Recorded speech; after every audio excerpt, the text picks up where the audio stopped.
Hey guys, tonight we're creeping into a Portuguese pilot's cabin circa 1510, where candle flame warms, secrets older than your last relationship. You're hunched over a map that could fund a small kingdom if the coastlines stay accurate. Reality check. If the wax hits gunpowder stores, you'll wake up as seagull confetti. So, before you get comfortable, take a moment to like the video and subscribe. But only if you genuinely enjoy what I do here. Drop your location and local time below. I'll pretend it's research for my next accidental pyramid scheme. Now, dim the lights. Maybe turn on a fan for that soft background hum. And let's ease into tonight's journey together. Timbers groan overhead like a ship begging to capsize. Candlelight licks vellum stretched taut across oak, Portugal's jagged western coast, rendered in squid ink precision. Your fingertip grazes Madeira, the island's name curving like a smuggler's grin. Historians agree Lisbon once burned all private maps to protect trade routes. But this one slipped through. Night exhales through the single porthole, extinguishing the last harbor lanterns. You inhale bergamot and mildew, the musk of empires built on nutmeg and lies. 3 wax rivers solidify near Cape Verde. Their ridges mirror the allegory of the sea fresco rotting in the king's chapel down to the mermaid's misplaced scales. Quirky fact: the vellum's made from twin calves born during a lunar eclipse. Superstitious crews refused to touch it until someone forged a papal seal. Your nail follows a dashed line toward India, the path fraying like old rigging.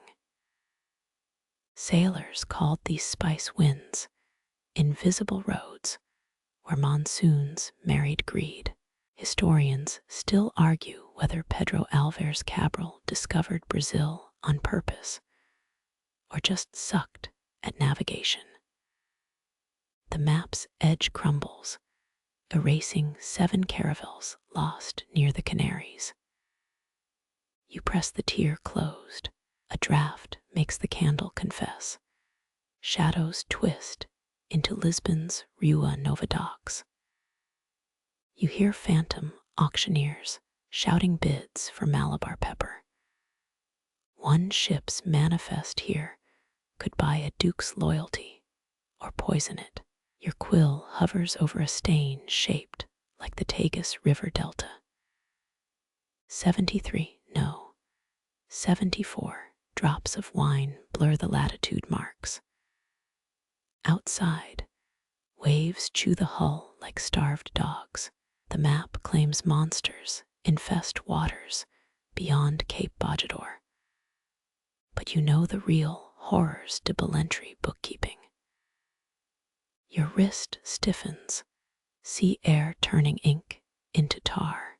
That blotch near Guinea isn't a mistake. It's where the São Gabriel jettisoned half its crew. Moonlight leaks through chinked planks, spotlighting a coffee-colored smudge west of Azores. Some junior cartographer's nightmare, or proof they mapped Brazil years before Cabral. You smirk, the answer's worth more than the map itself. Fold the corner twice, a sailor's trick to mark uncertainties. The candle drowns in its own wax. Madagascar disappears first. You lean back, knuckles cracking. 4 hours till dawn, plenty of time to rewrite history or invent new coasts. The harbor's night watch coughs 3 decks below. His phlegmy rattle sinks with the tide, a lullaby for liars and mapmakers.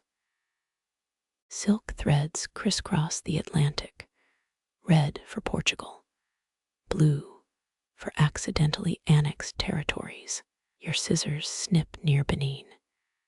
King Afonso's angry letters about missing settlers still gather dust in the archive. A moth circles downward, wings dusted with something that glints like Sao Tome gold. You blow it toward the porthole, watch it vanish into salt spray. Dawn's first blade slices the horizon. You rub your eyes, the map's now half fantasy, half ledger. Fold it against the original creases, muscle memory from years of hiding truths. Ships will sail by this vellum gospel. Men will drown believing it. The candlewick sputters, a wet hiss like the Esmeralda going down off Oman. Your chair scrapes stone, the sound a perfect match for Lisbon's gates closing at sundown. 3 gulls scream over the harbor. You count them, a pointless habit from Malta's siege. 14 stitches mend the map's eastern edge, 1 for each cardinal direction the wind betrayed you. Vellum whispers as it rolls shut, a language only drunkards and tides understand. Somewhere beyond the casement, a new ship unloads cinnamon worth its weight in Prussian blue. Your knee knocks the table, the inkpot tips, black ooze swallows cypress whole. The bell tower tolls 5. You rise, wooden crucifix swaying like a hanged man. 16 years of this, 53 maps. 19.7, no, 19.8 illusions sold as gospel. Your shadow climbs the wall, a kraken unfurling tentacles toward Cadiz. Footsteps echo in the corridor, wrong rhythm for the harbor master. You slip the map into the false bottom chest. 3 turns of the key, 2 clockwise, 1 counter. The lock clicks like a musket cocking. Sunlight bleeds through the porthole. You think of the boy who drew mermaids in the margins. Dead at 18 yellow fever off Mozambique. His ghost lives in the A of Africa. The door creaks open. You don't turn. Let them see a weary cartographer. Let them see fiction. The candle stub weeps pale wax across the map's edge, each drip cooling into jagged peaks that mirror the Pyrenees. You press a thumb against the half-folded vellum. Its creases rise like rogue waves from your youth off Kerala's coast. Across the harbor, midnight has snuffed the fish market braziers.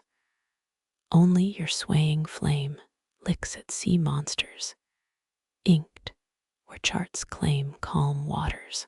Blunt nails scrape at a wax range, bisecting Goa. It flakes like sunburnt skin. Portugal's King Joe, still hoards those spice roots behind palace walls. 3 tugs at the parchment's corner. Monsoon seasons taught you this patience, but the map resists. Some creases outlast empires. That tear near Aden, you splashed palm wine their years back. Now it's rimmed with residue from Venetian sealing wax. Historians still argue whether monsoon winds first drew those wavering latitude lines, or just wishful thinking by bishops who feared flat Earth's edge. Your fingertip finds the stain, a tacky monument to a pact with a Gujarati smuggler.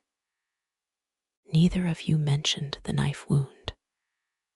The candlewick hisses. Fat globules pool over Malabar, amber lakes drowning pepper groves, where Alfonso de Albuquerque's men once staggered.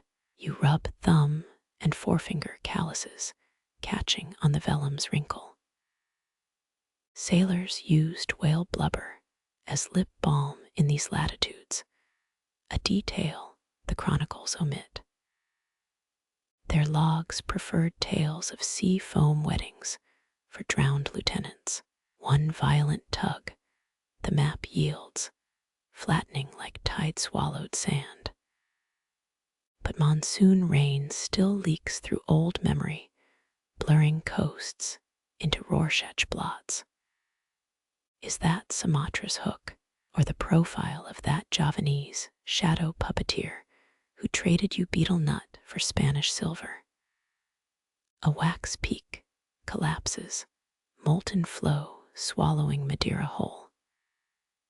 You blow gently, the flame bends, but holds. Across centuries and leagues, every crease whispers the same truth. Oceans favor those who fold. Salt-crusted oak groans overhead, its beams ribbing the cabin like a ship's inverted hull. You squint at knotholes, blackened by pipe smoke. They swim into shapes. The Crescent Fleet formation at Lepanto, Ottoman sails, swallowing Adriatic twilight. 3 revolutions of the lantern. The shadows morph into English carracks, gracelessly broadsiding the armada. Wood grain becomes rigging. Splinters mimic pikes. A draft snakes through the cabin, your candle sputters. The flame's dying breath licks the edge of Vasco da Gama's 1,498 India chart. For half a heartbeat, the Cape of Good Hope vanishes. In its place, a smudged latitude line curling north. Sailors whisper that salty drafts carry dead navigators' corrections, their cold breath steering living hands. You steady the candlestick, wax crusts your thumbnail, an improvised sealant. The chart resurfaces, its Eritrean coast now scarred by candle soot. Blow gently. Ash drifts toward the Red Sea, blurring Mamluk forts into coral smudges. Historians still argue whether secret map rooms once lurked beneath Alexandria's library, or if that's just Venetian cartographers daydreaming. The beam above creaks again. A knothole shifts, another phantom battle. Triangular shadows suggest Carthaginian quinquiremes. Lean closer. Rot stains bloom like blood in water, Hannibal's brother drowning off Sicily. You snort. These timber strategy sessions beat actual admirals. No egos, no mutinies, no galleys crammed with dysentery. Your sleeve catches the table's edge. The jostled flame illuminates marginalia, tiny crocken drawn where Cabral's ships vanished. Portuguese captains swore aged oak absorbed their crew's final screams. Collectors pay triple for haunted maps. Groaning in dealers auctioned one last winter, its stains supposedly from Vasco's own vomiting during the Cape crossing. Another gust, the candle dims, your shadow stretches barnacle rough against the beams. Fingers brush the chart's western edge. Brittle vellum parts, a hairline split, reveals layers beneath. 16th century counterfeiters pasted new coastlines over rotting Ptolemaic maps. Peel carefully, there's gold in dead men's errors. Parchment lifts like dried seaweed. Beneath, a sketched island shaped like a pregnant hare. Tarnished silver ink labels it Antillia. Minorcan monks once sold pilgrimage maps to this phantom land, pocketing widows' coins after Lisbon's 1531 earthquake. You trace its mythical mountains. They align with the knothole Himalayas above. Coincidence? Or some drunk cartographer's inside joke? Wind dies. The candle steadies. Shadows retreat to mere wood grain. But something hums in the stillness, a resonance between beam knot and inked coastline. Your calloused thumb bridges both. Half-remembered tales surface, Australian pearlers mapping reefs by didgeridoo vibrations. Algarve fishermen triangulating storms via toothache pulses. The lantern needs trimming. Wixnickers, a sound like parchment tearing. As flame brightens, the entire cabin contracts. Walls press closer. Beams lower their ribcage. You're folded inside the map itself, now each breath crinkling vellum horizons. Vellum stretches taut beneath your palms, the map breathing like a living thing. Those scarlet silk threads, they're not decorations. Each crimson strand traces the once proud edges of Mutapa, the African kingdom that traded gold for Venetian glass beads. Your pinky nail catches a frayed end. It vibrates, a phantom echo of haggling in Great Zimbabwe's market square. The tier starts near Abyssinia. You follow its jagged path, split vellum, revealing mica glitter beneath. 16th century map menders used crushed glass to patch weaknesses. This repair job's different. Crystalline beads wink from the adhesive, cobalt orbs fused with gold leaf. Venetian workshops perfected these in 1512, their secret formula lost when Murano's furnaces flooded. Collectors would duel for this scrap. A bead dislodges, rolls toward the table's edge. Catch it mid-fall, the glass warms instantly, as if charged by desert caravans. Hold it to the candle. Light fractures into lapis lazuli shards. Saw one like this in a Lisbon museum, or was that a fever dream after eating questionable sardines? Memory blurs. But this bead's real, its surface etched with lion of St. Mark's insignia. Wind rattles the casement. Air currents lift the silk threads. They float like accusations. Historians still argue whether the Venetians made beads fragile on purpose, ensuring steady demand from kingdoms craving disposable status symbols. Imagine explaining that to a Mutapa chief. Apologies, Your Majesty, your divine regalia's basically Renaissance-era fast fashion. Your thumb rubs the repaired tier. Texture shifts from parchment grit to glassy smoothness. The beadwork forms a constellation here. 7 points, the same number as navigational stars listed in Ibn Majid's Kitab al-Fawid. Coincidence? Unlikely. Arabic numerals crowd this map's margins, smuggled knowledge from forbidden texts. A bead pops loose, tumbles into the candle's wax mote. Pluck it out fast. Too late. Molten tallow devours the glass, a mini Vesuvius obliterating Pompeii. 8 seconds to mourn, then surprise. the wax hardens into translucent amber, encased inside a perfect blue sphere. Future archaeologists will call it ritual object. You call it a Tuesday night. Smell hits you burnt sugar. No, molten glass releases sodium carbonate vapors.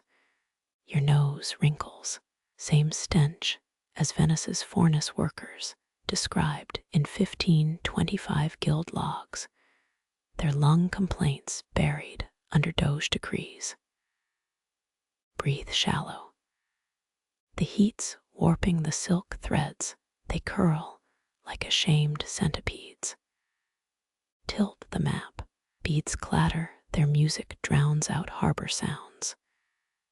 This section's dotted with them, hundreds mending rips from Goa to Gambia. Each repair tells two tales, the map's injury and its salvation. You hum a Macassar sea chanty, the beads hum back high C sharp. Reach for magnifying glass. The lens magnifies a single bead, revealing minuscule cracks. Not damage, writing, squint, letters. No, numbers, Roman numerals, XIV, IX, VII etched by a needle. Translate, 14 minus 9 minus 7, coordinates, alchemical codes, or some glass blur's tally of ode sequins. A thread snaps, its severed end whips your wrist. Blood beads up. Wipe it on the map before thinking. Crimson blossoms across the Persian Gulf. Appropriate. Hormuz's purling boats once dyed these waters during monsoon riots. Blot the stain too late.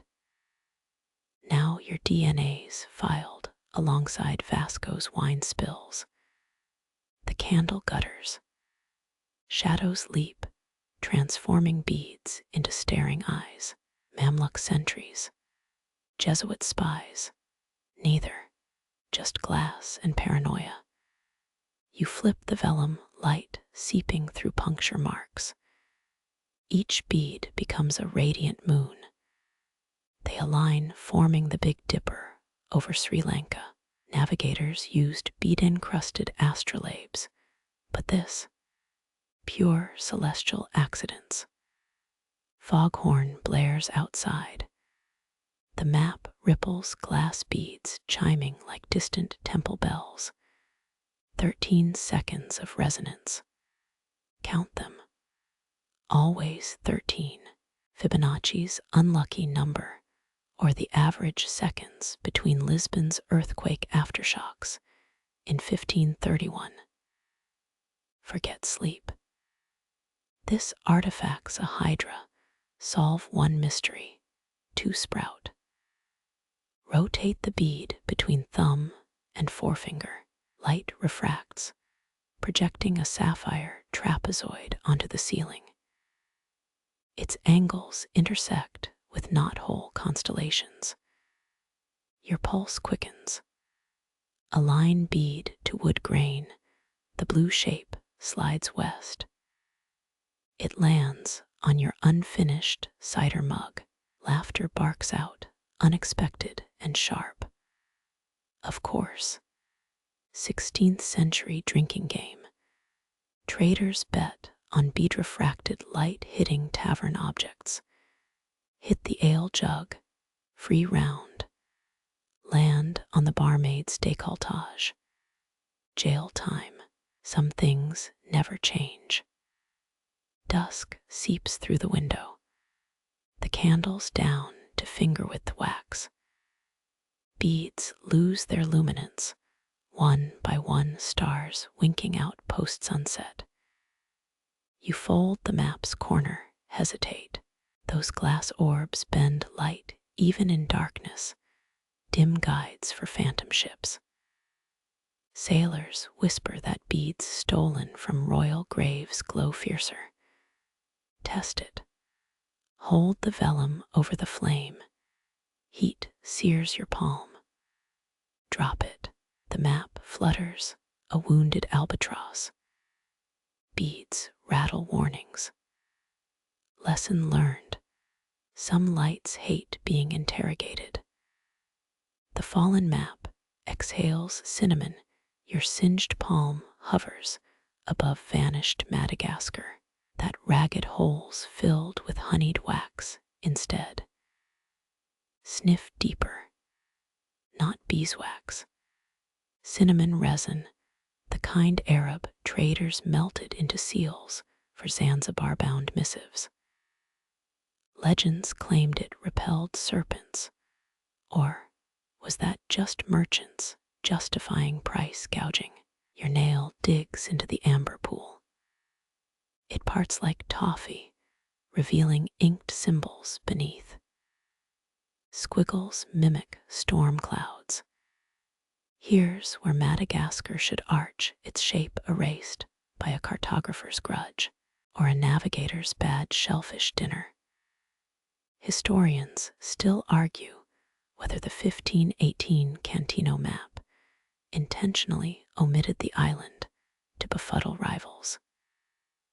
Either way, problems solved with scented censorship. Fold the vellum along the Cape of Good Hope. The crease swallows 3 boat-shaped stains, maybe coffee, maybe blood. Press hard. Humidities soften the hide. It bends too eagerly, collapsing Africa into a papery amoeba. There, the crease now bisects Mozambique. Perfect. Now reopen it, slowly like peeling a scab. Hidden glyphs surface in the wax. Angry waves, crossed anchors. A 6-eyed fish. Standard here be death iconography. Sailors whispered that olden mapmakers encoded whether curses press gang spells to deter competition. This one's more direct. A skull wearing a crown. Portuguese, no Malagasy. The wax magnifies IT's Chinese letter, eye sockets. Blow out the candle. Moonlight ignites the resin's impurities, constellations of trapped sand grains. Their alignment matches the agonic line of 15-3 or the scar on your first mate's knuckles. Hard to tell, the resin's warmth surprises you like holding a sun-baked brick from Kilwa Fort. Peel back the wax sheet. It resists, gummy tendrils snapping like spider silk. Underneath, a palimpsest coastline. Madagascar reappears but bloated. Its western bulge encroaches on Africa. Freud would have loved this continents in Freudian slip. You smile. Cartography as inkblot test. A bead of wax plops onto your sleeve. It cools into a hemispherical scab. Flick it off. It arcs into darkness. Listens for a plink. Nothing. Years later, dredgers might find it cemented to a cannonball. Declare it ceremonial war gear. You should leave explanatory notes, but who reads marginalia? The crease holds its valley fold. Good. Acid-free corpse pose.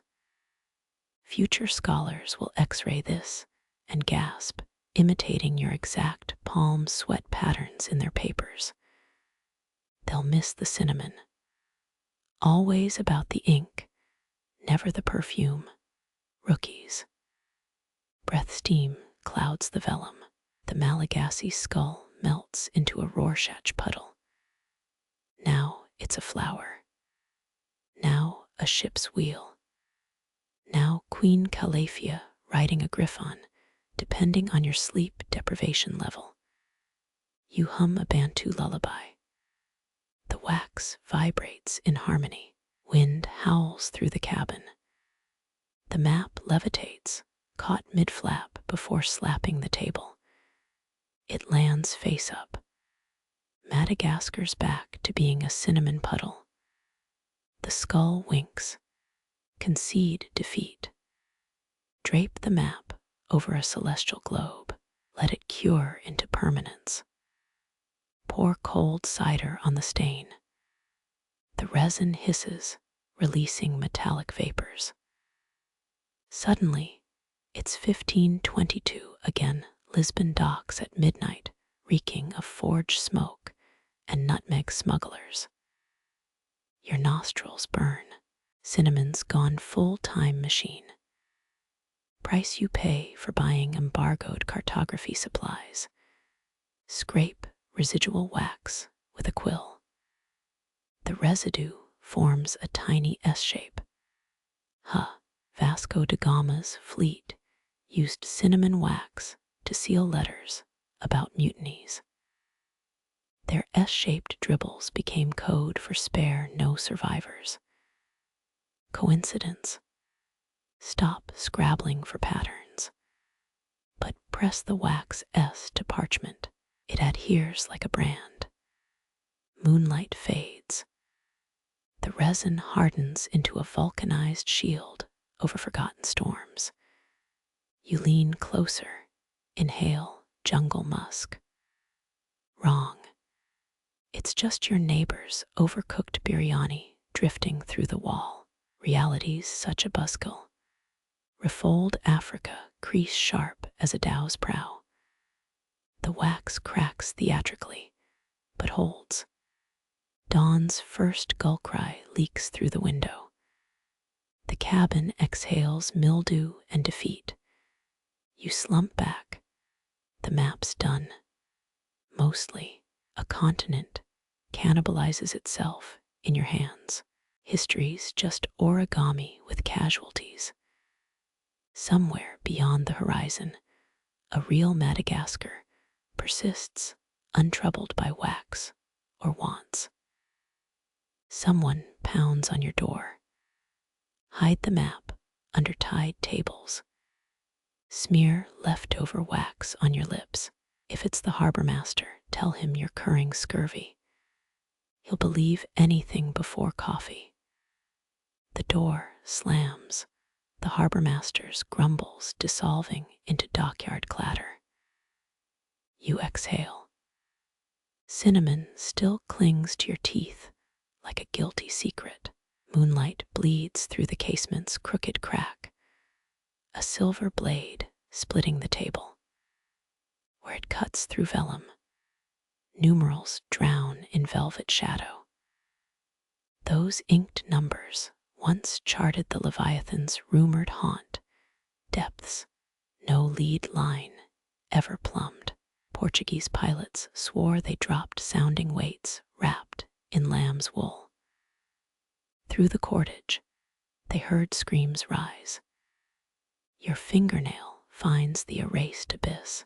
Charts called it Bocca do Inferno, mouth of hell.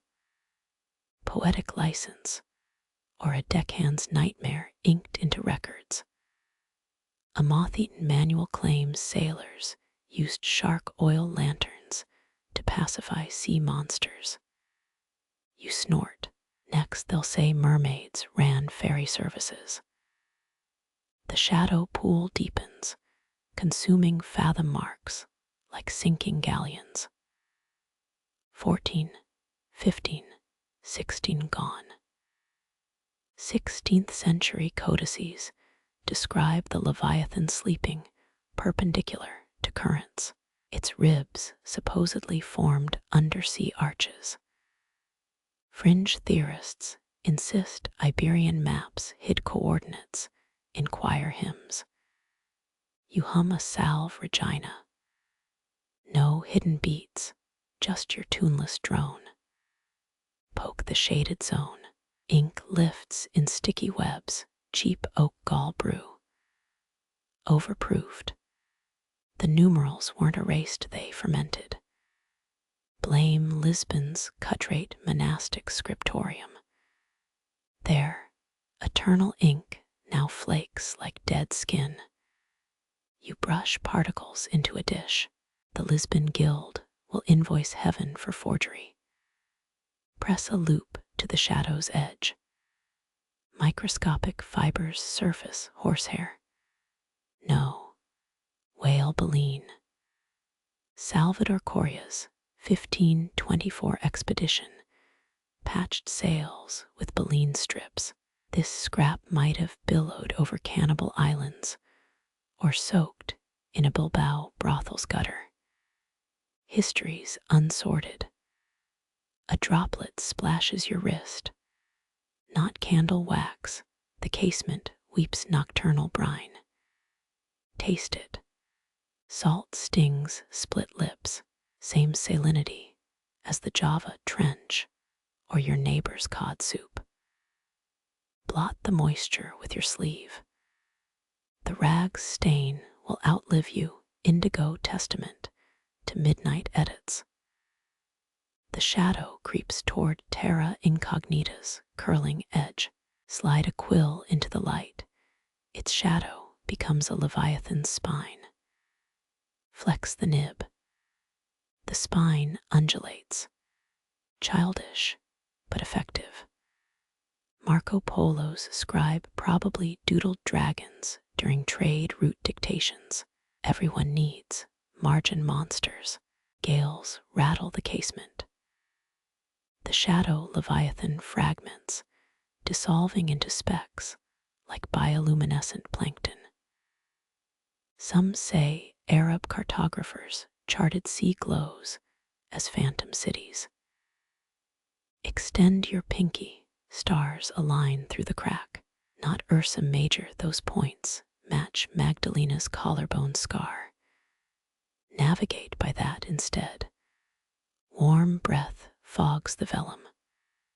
The shadow retreats, revealing a stowaway numeral. 18 fathoms. Prime anchorage, but the inks bled into 88, lucky for Chinese junk captains. Coincidence. Trade routes collapse into puns. Circle it, a joke for tomorrow's groggy self. Dawn's first gulls mock your night shifts. The Leviathan's numbers remain half-eaten by shadows, mystery preserved. Later scholars will debate if the void hid piracy routes or continental drift warnings. Fools. Sometimes a stain's just a stain. Crinkle the map. Watch shadows shiver like eels. History's best read squinting. Hide the loop in a powder keg. Let future archaeologists wonder. The casement's crack glows tangerine, another Lisbon dawn. You've mismapped hours again. Dream of benevolent sea serpents and Magdalena's hands tattooing latitudes where shadows never bite. Your quill scratches against vellum, worn thin 30 winters of gnawing tides erased the headland. Cartographers once swore this bay sheltered Phoenician tin ships. Now your ink reconstructs cliffs that crumbled before Cervantes wrote his first sonnet. The nib stutters, a rebel hair in the crow quill. You flick it overboard into dusk's briny draught. Warm wax pools where the Bay of Biscay should rage. Let's pretend that's intentional, a lava lamp for stressed navigators. Blot the excess with your sleeve. The stain blooms into an amoeba, then an island. Perfect. Uncharted landmasses hide best as accidents. Venetian spies once encoded state secrets in blotches like these. Fringe diarists claim Columbus navigated by gin spills on portolan charts. Historians still argue whether 15th century phantom isles were drunken errors or tax havens for smuggled nutmeg. Your blot grows tendrils, river deltas, or squid ink veins. Either way, dub it Ilha des Manches and move on. The guild loves Latin affectations. A rat skitters over your boot. It's Giuseppe. He's been auditioning as a paperweight since Tuesday. His whiskers twitch at the ink pot. Remember those Sicilian scrolls chewed into lace by monastery mice. This rodent's more discerning. He only nibbles Dutch imports. Drag the quill westward. The new coastline resists. Vellums warped from last winter's leak. Between the mold blooms, you spot a watermark, 2 crossed keys. Papal insignia. This map was scavenged from a plundered Caricor, a Lisbon printer's bargain bin. Melted ceiling wax smells like burnt almonds. Or is that the necrosis on your pinky? Naval surgeons recommended lead salves for sword cuts. You'll die literate, at least. Dipping the quill, you pause, the ink's thickened to tar. Same consistency as that cursed Aztec chocolate served at the Viceroy's banquet. Your correctional line veers, a jagged hook redefining Iberia's underbelly, textbook coastal erosion, or proof of the 1580 tsunami that drowned Cadiz's pleasure piers. Chroniclers wrote of conch shells raining on Seville. You add a warning symbol, tiny drowning stick figure. The guild censors will redact it, but future scholars need Easter eggs. 3 quick taps realign the ruler. This mahogany straightedge survived the siege of Malacca. It still smells of gunpowder and frangipani. Or is that your breath? Thank last night's garlic-stuffed limpets. The inkblot island develops coves. Varnish it with fish glue to mimic lagoon shimmer. Pirates preferred such hidden inlets for stashing Peruvian silver and dysentery-ridden crewmates. A sub-Saharan trade manual mentions captains tattooing map blots onto their thighs. Convenient until monsoon sweat smudges your left femur into Sri Lanka. Squint. The island now resembles a pregnant sow. Nudge a rock formation there. Now it's a leaping dolphin. Cartographic Rorschach. Your faltering candle applauds with a spit of sparks. Warmth seeps through your souls. The drunkard below stairs is burning chairs again.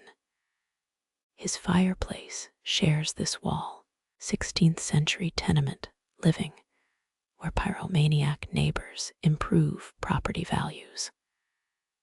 Press your palm to the stones. The heat whispers of Goa's beaches, or maybe just hernias from hauling coal. Giuseppe drags a crust across your compass rose. Let him feast. That bread's older than the Gregorian calendar. You outline the island's golden shores with ochre stolen from a Flemish altarpiece. The sacristan's chasing you through Antwerp still, no doubt. Your tongue swipes the gummy quill tip. Tastes of iron gall and bad decisions. Medieval scribes accidentally poisoned themselves lacing inks with arsenic for eternal black. You'll stick to dysentery from street shish kebabs.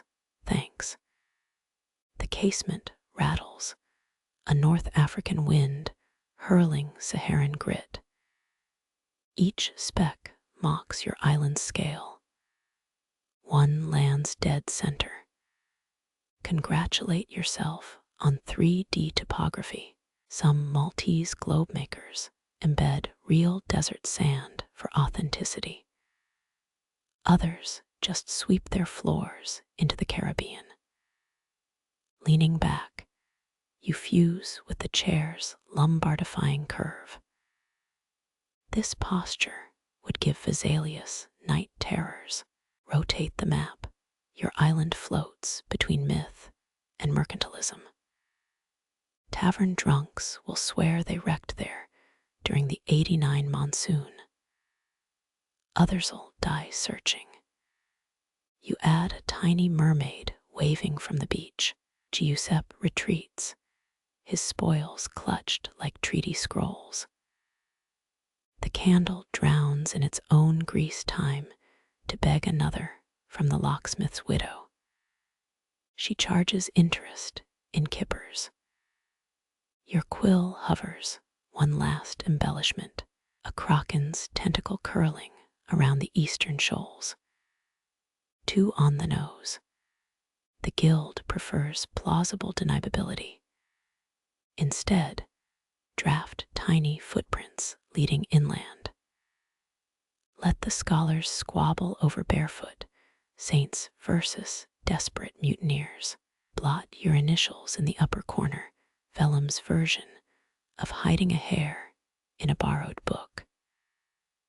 Dawn's first gull shrieks echo harbor hymns. The ink glistens, still wet with possibility. Tomorrow's tide will carry this fiction to some novice pilot's shaky hands. May he curse you softly when the reefs don't match the parchment, and pray loudly when they do. The chrysanthemum crumbles mid-fall, its papery petals scattering across the Nile Delta like runaway legionnaires. You recognize that dried gold pilfered from a dealer in Alexandria who swore it bloomed during Caesar's parade. Historians still argue whether his Egyptian intervention was political calculus or just a really bad week for sailboat hookups. Each fragment stains the vellum crimson where river meets sea. Weren't these flowers Cleopatra's favorite stress snack? Roman poets wrote of her chewing petals to calm imperial nerves. Your tongue tests the legend dusty, bitter, with a finish of dead wasp. Spit discreetly into the hourglass, timekeeping's already screwed anyway. A petal fragment clings to Ptolemy's tomb coordinates.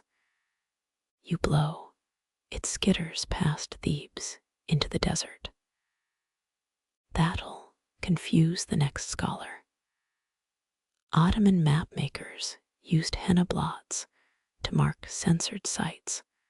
One sultan redacted entire mountain ranges for offending his astrologer. The remaining petals pool where Caesar's barges supposedly docked. Fringe archivists insist Roman soldiers stuffed their boots with chrysanthemums to mask trench foot stench. Would explain the graffiti in Pompeii's bathhouses. Scrape the stain with a thumbnail, too embedded. The delta now bleeds toward Memphis. Your candle wick sputters birth/death dates. Cleopatra's reign outlasted 7 of Caesar's mistresses, but not his adopted heir's ambitions. Remember that mosaic in Naples. Octavian's smug grin chipped by a drunken tourist's selfie stick in 9. Histories full of petty victories. Wind sneaks through a hull plank, caressing the stain into tributaries. Nile silt once flavored imperial bread, or was that an erotic elegy by Catullus? You mix lampblack with pomegranate rind to deepen the red. Perfect. Now the river matches your wine-stained teeth after last Tuesday's ration debacle. A petal fragment drifts into the Mediterranean. Fish it out with tweezers, too late. Carthage now sports a floral mustache. Phoenician traders allegedly navigated by flower petals in oil baths. Practical, until a sneeze scrambled your trade routes. The stain's edges bloom capillary patterns. Capillary, from capillus meaning hair. Caesar's receding hairline obsessed him more than Gaul. One spy's scroll claims he wore conquered Britain wigs during Senate meetings. The dried stem rolls toward Alexandria's harbor. Crush it into the legend box, instant antiquity. British museum curators would hyperventilate over this organic inclusion. Their prime Cleopatra relics, just a repurposed croquet mallet from Sussex. Dark wine dribbles down the desk leg. Blame the ship's tilt or your fourth pour. That Cypriot vintage supposedly fueled Caesar's all-nighter writing anti-Pompey pamphlets. Mix a drop into the Nile's new tributary. Now it's the world's oldest drinking game. Moonlight bleeds the crimson to pink. You sprinkle salt to halt the fade. Roman generals seasoned conquests with actual salt. Cartagena's fields still won't grow olives. The petal dust wilts into a Rorschach camel, or is it Crassus's profile after the Parthians finished with him? 3 quick knocks shake the door. Ignore it. Probably the harbor master's niece again, selling forged Antony love letters since 8. Your quill etches hieroglyphic flourishes around Memphis. Coptic scholars would faint if they could read your cellar-cured Latin cursive. The stain spreads under the Red Sea, blotted with Caesar's commentaries, useless as a sail patch. His description of the Nile's source was cribbed from drunk bartenders in Marseille. Modern adventurers still die searching for springs he invented to troll rivals. A final petal lands in the Delta's heart. 23 years since you pocketed that flower outside the Serapeum. The vendor's cry echoes, a bloom from Caesar's own garland. Liar, but his fig and honey cakes were divine. Press the remnant into the vellum, a grave for edible regrets. Dawn licks the porthole. The Nile's red veins pulse with your headache. Somewhere in Rome, a scholar's unrolling this map squinting, declaring your chrysanthemum stain proof of Cleopatra's hemorrhagic childbirth. Let them. History's just gossip that's avoided mildew. The quill slips, your absent-minded swirl becomes a mermaid's tail, curving through marginalia. Childish strokes. Someone's cabin boy. Portuguese caravels carved these waters 5 centuries back, their captains riding the Canary current like a highway, fastest route to spices and scurvy. You squint. 7 mermaids frolic where trade winds not near Fuerteventura. Each holds a seashell trumpet. Sailors swore these currents carried siren songs, nautical GPS for drunk crews. Historians still argue whether medieval mermaid myths sprang from manatee sightings or drunken sailors describing their ex-wives' seaweed wraps. One mermaid's drawn with cross-hatched scales, authentic detail. Your finger traces the pattern, same technique monks used in Alphima's drowned scriptorium. Their ink recipes included octopus bile, And was it crushed lapis or just moldy bread? The blues still vivid, a doodled octopus tugs a mermaid's hair. Cute. Phoenician dhow captains believed cephalopods predicted monsoons, hence all those tentacled frescoes in Carthage's bordellos. Rotate the map, the mermaids' songlines align with wake patterns from Cabral's lost fleet. Coincidence, or some shipwrecked cartographer's SOS? Candle wax pools around the Canaries. Weren't these isles named for dogs not sea ladies? Spanish chroniclers lied. The original Berber name meant land of naked sorcerers, better tourism pitch. Blow dust off the parchment.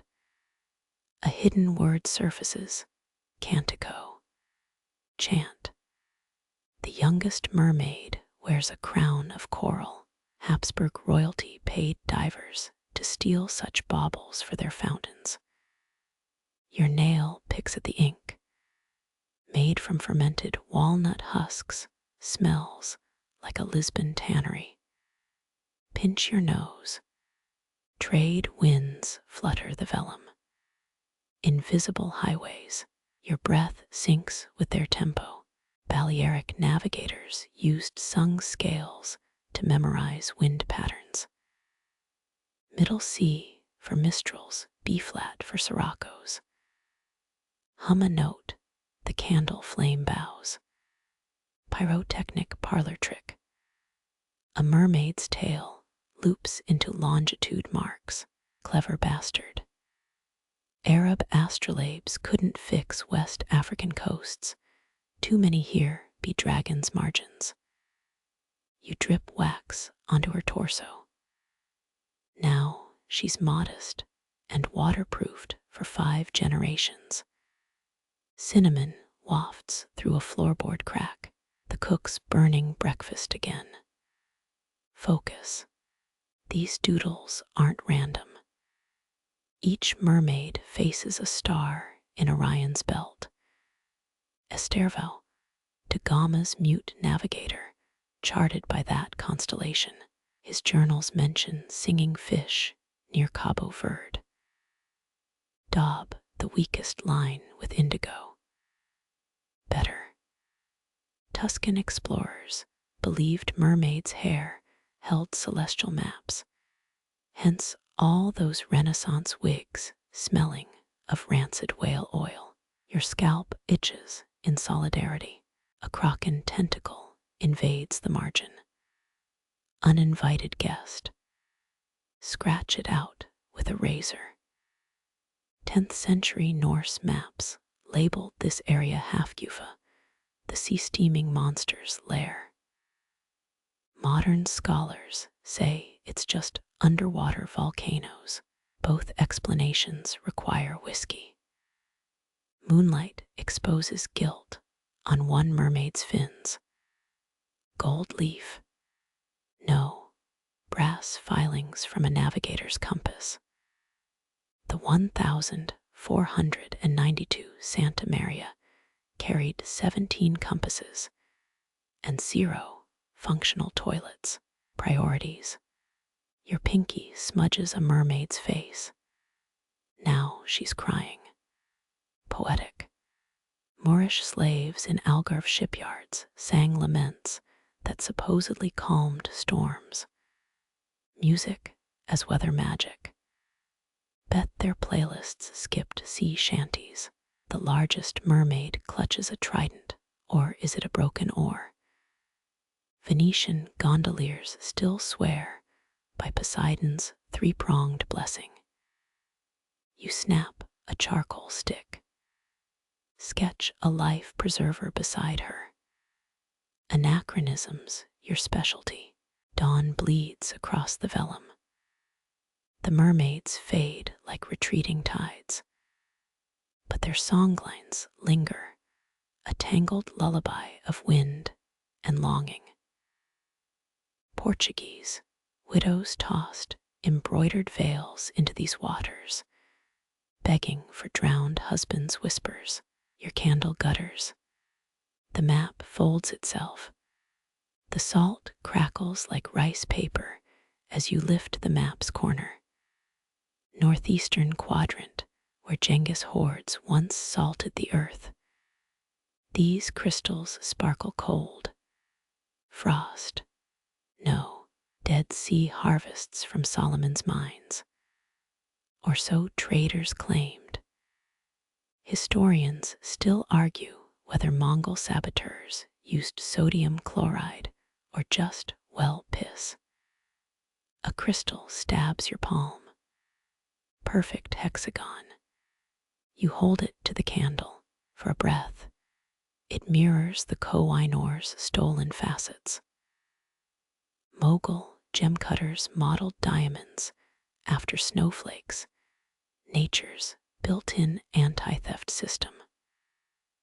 Try hiding a blizzard in your turban, brushing the mess aside. Your sleeve catches more salt. Bitter dust clings, a crusted echo of Pontus brine pits. Roman soldiers got paid in the stuff, salarium. Hence salary.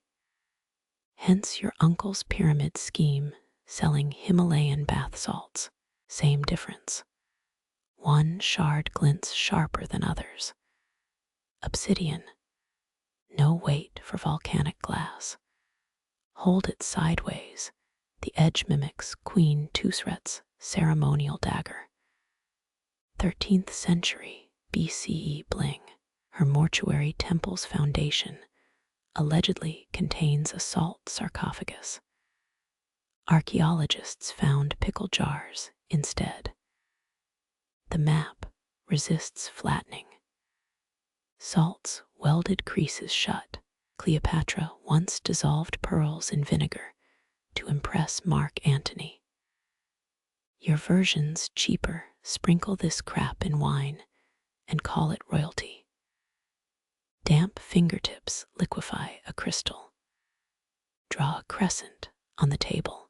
Mamluk assassins used salt-dusted fingerprints to track targets in Alexandria's bazaars, later stolen by French perfumers. Hence Chanel No. 5's top note, paranoia. Scrape the pile into a vial. It hisses. Crusaders carried salt as holy grenades, tossing pouches into pagan wells to purify them. Worked great if your goal was dysentery suburbs. You pocket a crystal. Ice Age traders carried salt licks as currency. Aurochs went extinct chasing the stuff. Modern equivalent. Influencers and electrolyte pellets. Evolution's a flat circle. The biggest shard reflects distorted candlelight. Looks like Ptolemy's fabled star in a jar device. Ancient GPS powered by brine and arrogance. Recreated once, your roommate still won't return the mason jar. Moonlight bleaches the salt heap. Now it's just road grit from Mombasa to Mumbai. The Periplus of the Erythraean Sea mentions salt barrel currencies. Also, a fish that dances on diamonds. Scholars assume narwhals. You vote mermaids on espresso. A crystal pyramid teeters on your inkwell. Giza's builders supposedly salted their mortar. Makes sense corrosion's slower when your workforce isn't licking the walls. Your nail flicks a grain upward. It catches the flame, flashing like Akhenaten's lost city. Fabled horizon of the Aten. They say its roofs were salt rock to blind invaders. Also explains why it melted in 642 CE. Dig deeper. A hair-thin fissure splits a crystal, contains rust-red threads. Iron oxide, Venetian glassmakers added ox blood to strengthen crystal. Hand merchants traded salt bricks for Roman garnets. Everything's connected and slightly gross. The salt bell's shrinking. Temperature shift. No, you're compulsively tasting it. Sulfur aftertaste. Malta's Hal Safliony hypogeum has salt-infused halls that induce visions. Or maybe just dehydration. Wipe your tongue on the map. Vellum absorbs the spit gift. 15th century apothecaries sold salt from Alexander's tears at 40 ducats an ounce. Your version's cheaper, free, with every bad decision. Twist the vial. Shadows cast by salt grains swarm like Phoenician currency beetles, extinct since Carthage fell. Coincidence? Numismatists say no. You say stop sniffing mercury, Herodotus. Dawn approaches. The crystals dull from sugar-fine glint to sidewalk grit. Salt always returns to anonymity. Just ask Lot's wife, eternal monument to bad real estate choices. One grain remains on the quill tip. Flick it into darkness. Somewhere, a Nile catfish mistakes your offering for a star. Circle of life. Circle of sodium. Whatever, the candle gutters your hands steady the brass dividers. Needle's tip hovers over vellum north. Shadows stretch into rigging. You nudge the compass rose. Lisbon's cartographers forgot the Cape's magnetic pull. 3 caravels disappeared here in 1506. Sucked into what port scribes called devil's cursive. Their shadows now twist on your wall. Wax bleeds across terra incognita. Stiffened linen paper might survive this. Might. Ship manifests from Da Gama's fleet mention wax-sealed charts dissolving mid-voyage. Sailors navigated by dead men's fingernail scratches. A spark leaps to the ruler. Burn mark scores the Tropic of Capricorn, same latitude where Diaz's crew mutinied. They voted to rename the Cape of Storms. Marketing ploy. Historians still argue whether the rebrand came before or after 9 ships sank. Your breath snuffs the flame. Darkness blooms. Retinas retain the afterimage. Phantom caravel trapped in a pupil. Vasco's navigators hauled lodestones in silk sacks. The Portuguese crown swore the rocks whispered. Your fridge magnets just stick to takeout menus. Relight the wick. Flame reveals new shadows. Cargo manifests fluttering like saint metals. Peppercorns. Sapphires. Letters from a king's mistress. Standard haul. The missing ships carried weirder freight. One's manifest listed 12 barrels of Lachrymie Day. Notes claimed it was wine. Folktales insist it was mummified angel tears. Your thumb grinds wax into the Azores. Archival rats ate through those records. What's left smells of oregano and deceit. Pirate trick, sprinkle herbs to hide contraband musk. A draft spins the flame. Shadow rigging becomes whip scars on a helmsman's back. 17 lashes for doubting the admiral's star charts. 3 new creases in the map. Fold lines follow trade winds or ligament patterns in albatross wings. Navigators used both. Scholars still parse which method drowned fewer crews. You warm sealing wax over the candle. Red droplets mimic Joe's coastal forts. His engineers mixed bull's blood into mortar. Tourists still lick walls near Lagos, tastes like iron and disappointment. The flame tilts. Shadows smear into a kraken. Medieval maps drew them breastfeeding shipwrecks. Your version's subtler, a tentacle tweak to the latitude marks. Blow on the vellum. Ink ripples like tide charts. Albuquerque's astrologer predicted tides using drowned men's pocket sand. Accuracy rate 30%, better than modern meteorologists on Twitter. Adjust the hourglass.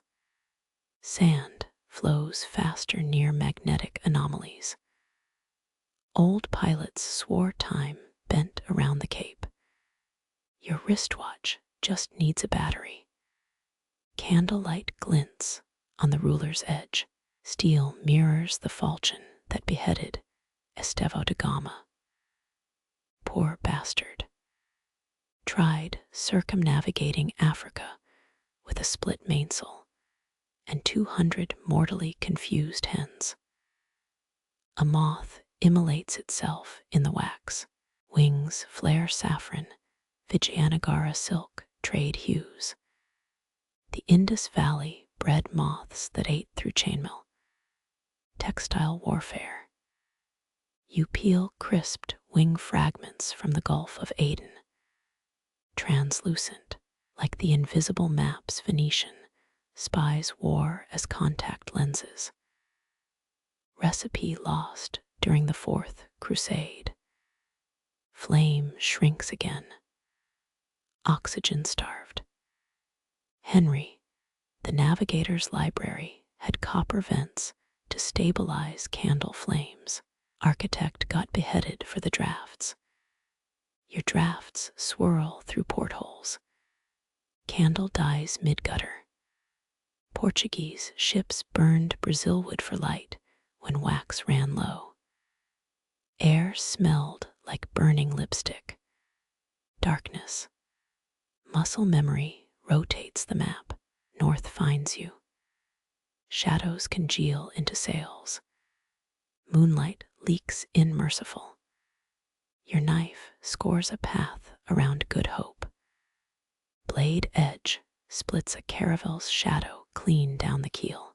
Somewhere beneath the vellum, 9 ships dissolve into magnetic ore. Compass needle shivers. You exhale. The Cape consumes its due. The wine stain smears under your thumb, fermented fig resin, and iron-rich soil baked into vellum. Goa's Inquisition records mention vintners mixing bull's blood for color. This vintage reeks saltier. Pepper groves rustle in the stain's edges. Each crevice holds plantation ledgers, 317 baskets, picked during the monsoon of 1542. You taste bile, or maybe it's residual nutmeg from Section 9's Mermaid Incident. Blotting paper lifts nothing. The stain predates chromatography. Some Habsburg archduke probably spilled this. His love letters to Catherine of Braganza funded 6 spice wars. Or was it 7? Historians still tally ducats versus corpses in margin notes. Your nail traces the stain's coastline. Pigment cracks like dried scabs. Portugal's viceroy mandated fig wine for all naval provisions. Crews hallucinated mermaids in the rigging. Coincidence? The royal pharmacy sold pepper tinctures as antivenom. A splinter pricks your palm. The table still wears splatter patterns from Alfonso de Albuquerque's Last Supper. His men stabbed him over a pepper tax dispute. The table stayed. Breathe deep fig pulp and gunpowder. Dutch siege inventories list 40 tons of Malabar pepper captured here, enough to make every Amsterdammer sneeze through Sunday Mass for a decade. Scrape the stain with a quill's edge. Red powder flakes off. Cochineal, or later restoration work. Goa's restorers used crushed betel nut mixed with turtle blood. The Vatican called it heresy. The British Museum called it authentic. Light tilts. The spill becomes a delta, tributaries flowing into rust-colored oceans. 16th century map makers painted conflicts in carmine, easier than updating borders after every malaria outbreak. Your sleeve catches the ink pot. Oops. Now the Tagus River flows burgundy. Appropriate. Lisbon's sewers ran red during the pepper riots of 1603. Chroniclers blamed bad claret. Tax ledgers suggest otherwise. Wipe fingers on hemp paper. A Tudor merchant once traded 3 shiploads of English wool for a handkerchief stained with Vasco da Gama's snot.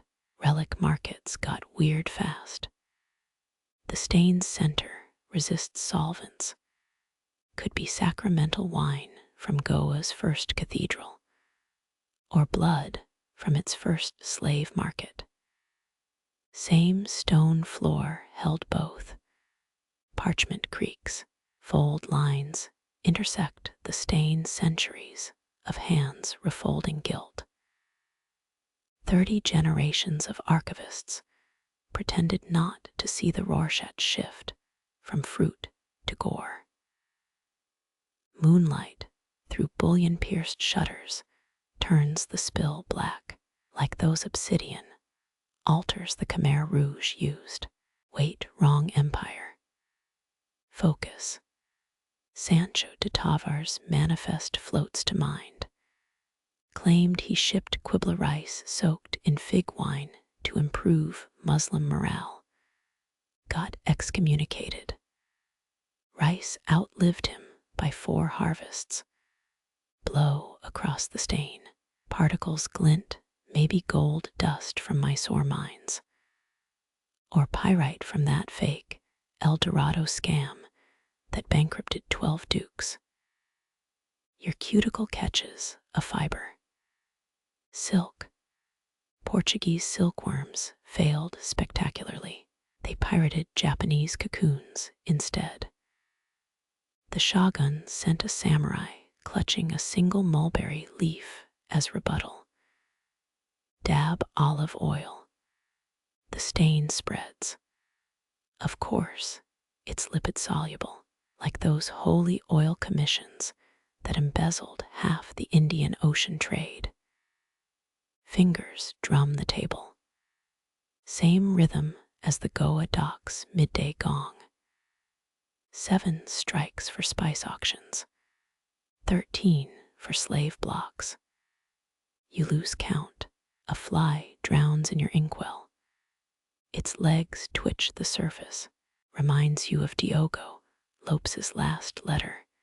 Ink blobs replacing censored accusations of pepper hoarding. Candle wax mingles with wine residue.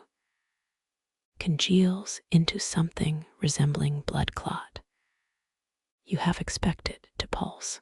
That's just sleep deprivation or PTSD from Section 22's haunted hourglass. Scrape everything into a mussel shell, improvised as an ashtray. Goa's nuns burned confiscated palm leaf grimoires this way. Ash allegedly cured impotence. Reviews were mixed. The stain's ghost lingers. Marco Polo described Goa as where wine flows like monsoon drainage. He never mentioned the weir stuff settling at the bottom. Your knife etches a correction in the margin. Blotting rips the vellum. Perfect. Now it authentically matches 3/4 of the Arquivo Historico Ultramarinos collection. Bells echo from the harbor. Or maybe your ears ring. Albuquerque's ghost supposedly haunts the old customs house. Staff leave dried figs as peace offerings. Janitors eat them. Salt crust glues the map to the table. Portuguese sailors used fig sap as adhesive, also as dental floss. Their dentists vacationed in Madeira for the views. You lean back. The stain's silhouette mirrors the cork floor mosaic in Lisbon's spice chamber. Coincidence requires more faith than you've got left. Flame gutters, shadows bleed across the spill until it becomes the Indian Ocean at sundown, all ruddy punch and missing ships. Morning cicadas scream. Your knife slices the caked wine residue. It flakes like ancient plaster or skin. Either way, time's up. The next archivist can inherit this particular stain. The moth's wings graze your wrist, a tickle of Byzantine gold dust. It alights where vellum Constantinople straddles the Bosporus. 800 years of siege maps cram the margins. You smile. This spot once bankrupted 3 sultans and a pope. Your breath stirs its antennae. These paper straits hosted Christendom's greatest naval chain until maimed rolled ships over greased logs. Historians still argue whether the Ottomans used sheep fat or walnut oil. You sniff the parchment. Definitely lanolin. Fingers pinch the map's edge. Fold by fold, you collapse the Theodosian walls. The moth clings, its legs tangled in minaret ink splotches. Constantinople's siege lasted 58 days. You folded empires faster. Candlelight catches iridescent wing scales. They sparkle like Justinian's stolen Nika mosaics. 800,000 tesserae, or so Procopius claimed. Chroniclers exaggerate. You rub a fleck between thumb and forefinger. Cheap mica. The moth twitches. Its hieroglyph patterns mirror Hagia Sophia's floor tiles. Byzantine engineers embedded bronze plates under the nave step here, and choral chants echoed for leagues. You tap the vellum. Dead silence. A wing brushes your lip. Tastes of burnt honey. Constantinople's last beehives gave wax for the final surrender documents. The victors demanded 80,000 hives as tribute. Beekeepers revolted. Janissaries crushed them in 3 hours. You flick the moth gently. It takes flight, leaving one wing scale fused to Marmara. Gold leaf illusion. Real Byzantine coins contained ground church bells. 13th century forgers got rich selling holy bronze denarii. Crease the map decisively. The Bosporus disappears into the fold like maimed ships bypassing the chain. Silk Road caravans took 89 days to reach here from Xi'an. Your fingernail traces the route in 8 seconds. Wax drips near the golden horn. You reshape it into a crude crescent.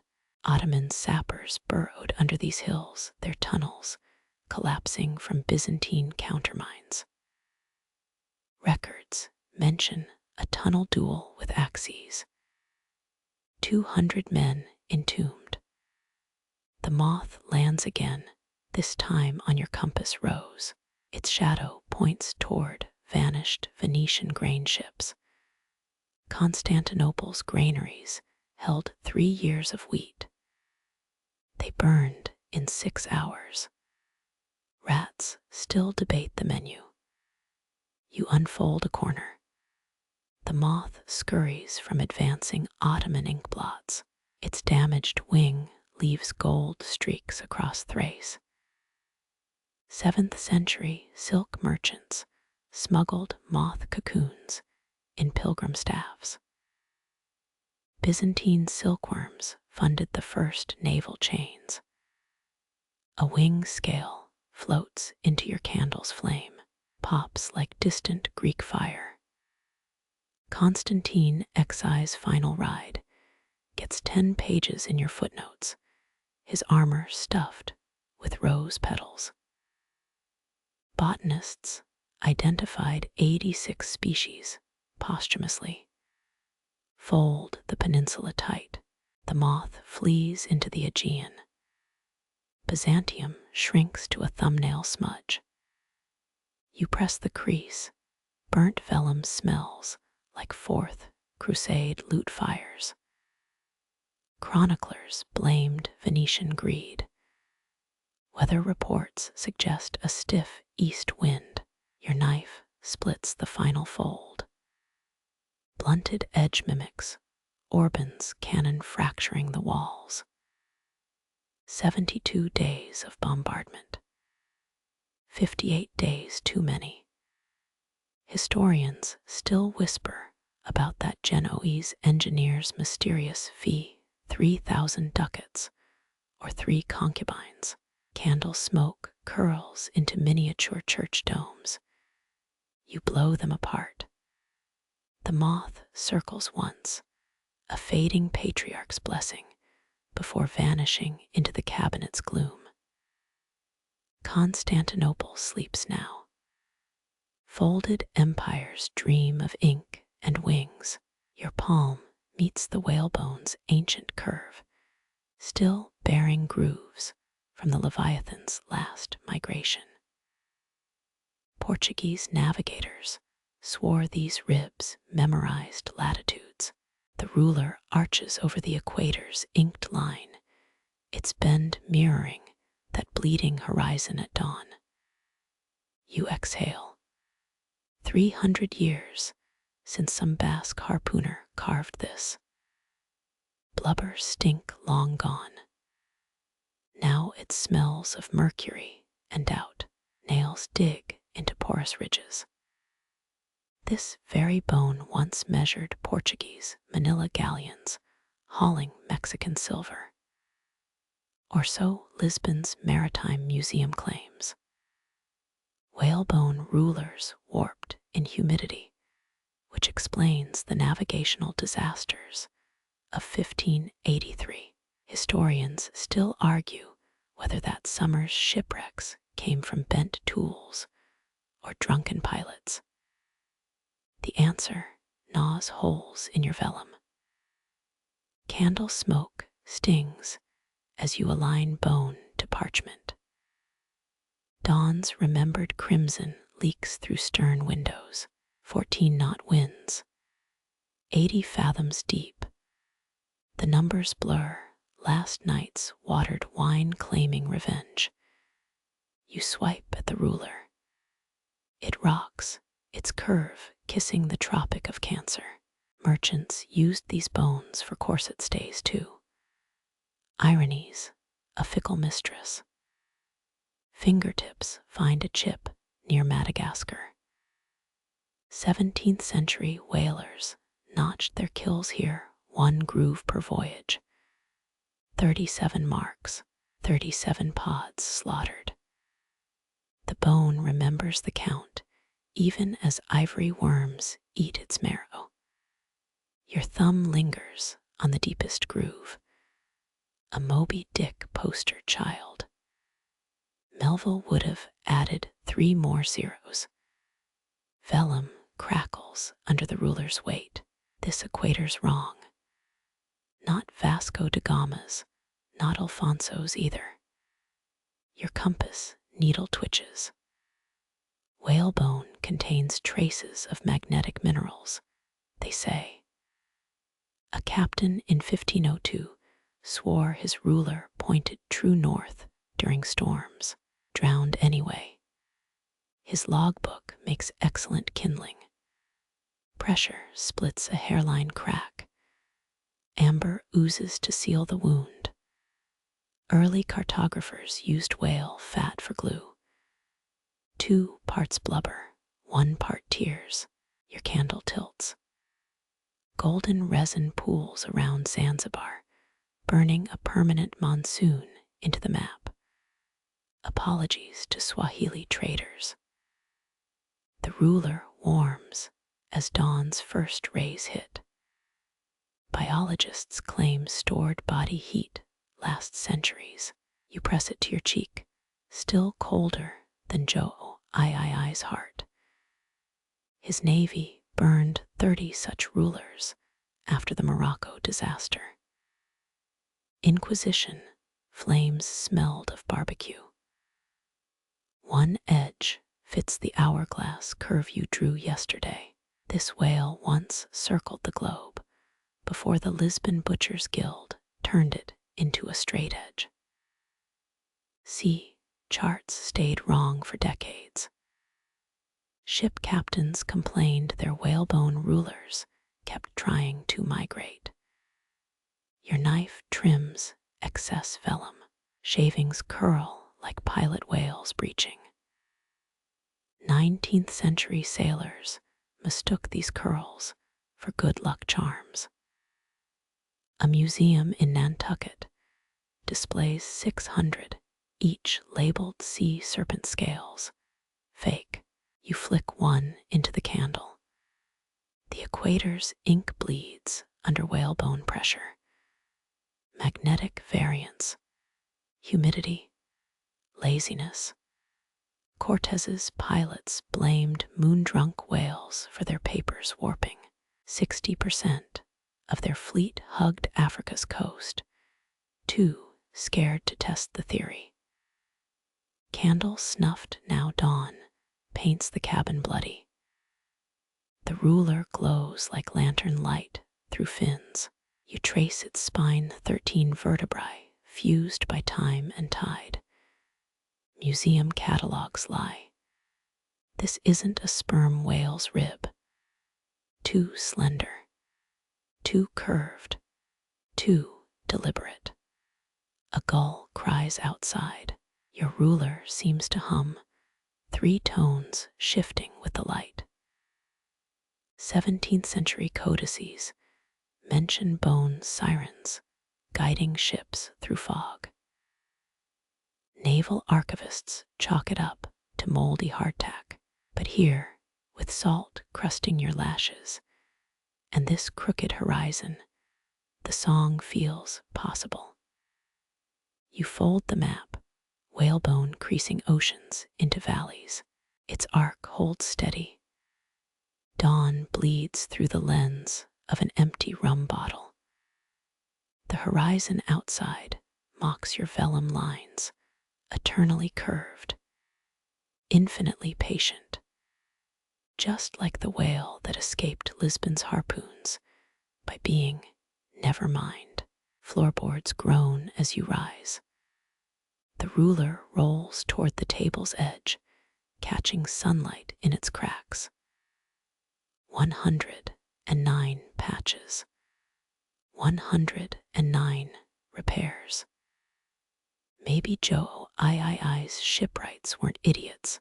Maybe some tools just remember their original purpose better than their users. A horn blares in the harbor. The whalebone trembles, vibrating with frequencies below human hearing. Last year, marine biologists recorded humpbacks singing old whaling shanties. You file that under truths too heavy for morning light. The ruler stills. Silence reclaims its marrow. Your nail traces the equator's bumpy ink. Modern maps call this imaginary. Tell that to the whale who wore this bone, swimming latitudes long before men named them. Its horizon curved. Yours lies flat. Both are illusions, but only one lets you sleep at night. Dawn floods the cabin. You pocket the ruler, its weight familiar against your thigh. Somewhere beyond these harbor chains, a whale breaches. You pretend not to hear. Paper empires drown in sunlight. Ink evaporates. Only the bone remembers. Salt crusts your fingers as moonlight stamps tidal tables onto the cabin floor. The ledger demands Castilian leagues. Spain's stubborn refusal to adopt Portuguese measurements lingers like bad diplomacy. You dip your quill. 16th century navigators used pig bladders to measure lunar tides. Or was that a tavern tale from Cadiz? The inkwell holds your reflection, a warped face in iron gall darkness. Numbers squirm across vellum. 6 knots becomes 8.5 leagues. 12 fathoms translates to 17 hatmaker's strides. Cartography's a drunkard's arithmetic. Historians still argue whether lunar maps guided spice smugglers or just led to Malta's infamous wet inquisition. Your nib punctures the page. Maltese bishops did drown 7 mapmakers for heresy. Their trial involved a compass and a very confused dolphin. Barnacles encrust the ledger's spine. Living ones still breathing. Tiny cirri legs tickle your palm. Whalers claimed barnacles sensed tidal shifts before moons did. You scrape off a cluster. It clings defiant. The Azores' last tide witch sold similar specimens as lunar lodestones. Her customers drowned in predictable numbers. Damp warps the parchment's edge. Your knife trims it. Salted paper curls into bastard sonnets. 1782's spring tide rises in red ink. Cortés burned 100 charts over lesser errors. His pilots resorted to chanting badly. A spider descends on a silk plumb line. Its shadow bisects the Bay of Biscay. Arachnids infested the Spanish Armada's logbooks, nature's critics. You blow gently. The spider swings toward Naples, just like Charles V.'s ill-fated cousin. Lungs ache from holding breath. Why? You forgot to exhale since rewriting the 3rd latitude. Air escapes, stirring dust into miniature trade winds. 10 particles veer toward Hispaniola. 18 favor Macau. Rigging groans overhead. Your thumbnail smooths a wax seal over Cadiz. Uncanny how sealing wax mirrors molten moonlight. 16th century litigants used tidal charts as wills, bequeathing tides to firstborns, currents to mistresses. Courts allowed it if the witness was a parrot. The candle gutter dances. Shadows mock your numerals. 6 becomes 9. 9 becomes a drunken squiggle. You shield the flame. Too late. The year 1514 now reads 151Z. A Portuguese admiral actually signed maps. That way, rumored Z stood for Zangado. angry. His fleet sank off Zanzibar. Poetic, if apocryphal, tide tables whisper again, this time through barnacle rasp. Early Jesuits mapped Pacific tides using confessional rhythms.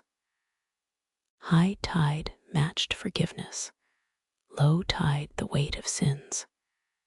You tap the ledger.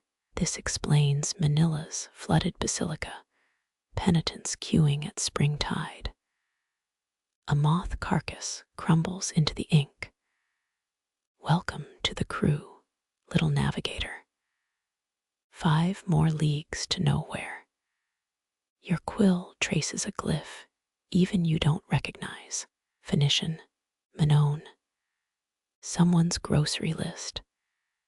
The astrolabe of Yaxchilan had similar doodles carved by a homesick conquistador or a Mayan forger. Shouts echo from the docks. Fishermen cursing neap tides, their nets limp as dead minnows. You adjust the table's Gibraltar entry, 2 decimal points east. 30 years ago, a British hydrographer drowned proving this exact shift. His widow sold his slide rule for gin money. Blood pulses behind your eyes. Each throb sinks with surf against the hull. Coincidence or leftover instincts from when our ancestors were literal beachcombers. The ledger blurs. 1796's autumn tides rise like cursive threats. You splatter vinegar on the page, faux seawater to flatten fibers. Nausea hits. The smell's identical to a Genoese map preservation tonic. Used until 12 sailors drank it during a mutiny. Spoiler, they preserved themselves into rigor mortis. Boots shuffle overhead. The first mates a rhythmic stomp, a man permanently off-kilter. Like Magellan's chronicler, who mapped tides by his own vertigo. History forgave his errors. Dyslexia's the real new world. A cockroach scales the Andean coastline. You grant it passage, unofficial ambassador of filth. Madrid's royal cartographers once hired insect wranglers to keep maps pure. The job application required a lice inspection. Moonlight bleaches the ledger's last clean corner. You etch final numbers. Your quill squeaks like a mid-century schoolmarm. 1523's winter tides get an asterisk. See footnote. Beware the moon's disreputable in-laws. Even Copernicus needed jokes. The quill snaps. A splinter embeds under your thumbnail, same spot where Spanish archivists hid micromaps during the 30 Years' War. You suck the wound. Blood tastes of rust and the Thames estuary. Dawn stains the porthole. Tidal tables dry into something halfway accurate. Castilian leagues colonize the margins, merciless as Cortez's notary. Your spine cracks like a wet mainsail. Barnacle legs still twitch in their jar. Half-dead things often outlast empires. You toss them a sesame seed, a treaty of tortosillas for arthropods. The strongest wins. Outside, waves flatten under the weight of sunlight. Your map's numerals sleep now, dreaming of becoming integers in another century's unsolvable equation. Rigging hums a lullaby in F-sharp. The moon retreats, abandoning you to merciless arithmetic. Footsteps approach. You close the ledger, its pages secreting a sigh of centuries. Salt air writes tomorrow's tides on your tongue.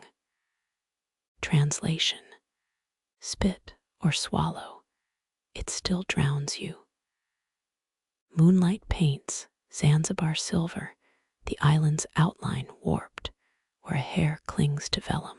You pluck the strand coarse and gray as old rigging. 17th century spice ships carried cloves in braided hair for luck.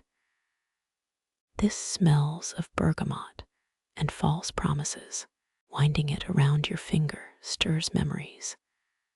A deckhand humming Irish ballads while splicing ropes. His braid unraveled during the Bombay cyclone. Historians still argue whether Gaelic sailors reached Zanzibar before Omani traders. Neither faction mentions the hair rituals. The strand resists knotting itself around Mogadishu. You work gently, archivist meets bomb diffuser. 16th century sea captains wove mistresses' hair into charts, water-stained love letters. A Venetian's map of Cyprus disintegrated when his wife remarried. Brass dividers snag the thread. Zanzibar's eastern coast tears microscopically. There goes the clove harvest. Your breath stills. Portuguese fortresses collapsed from quieter mistakes.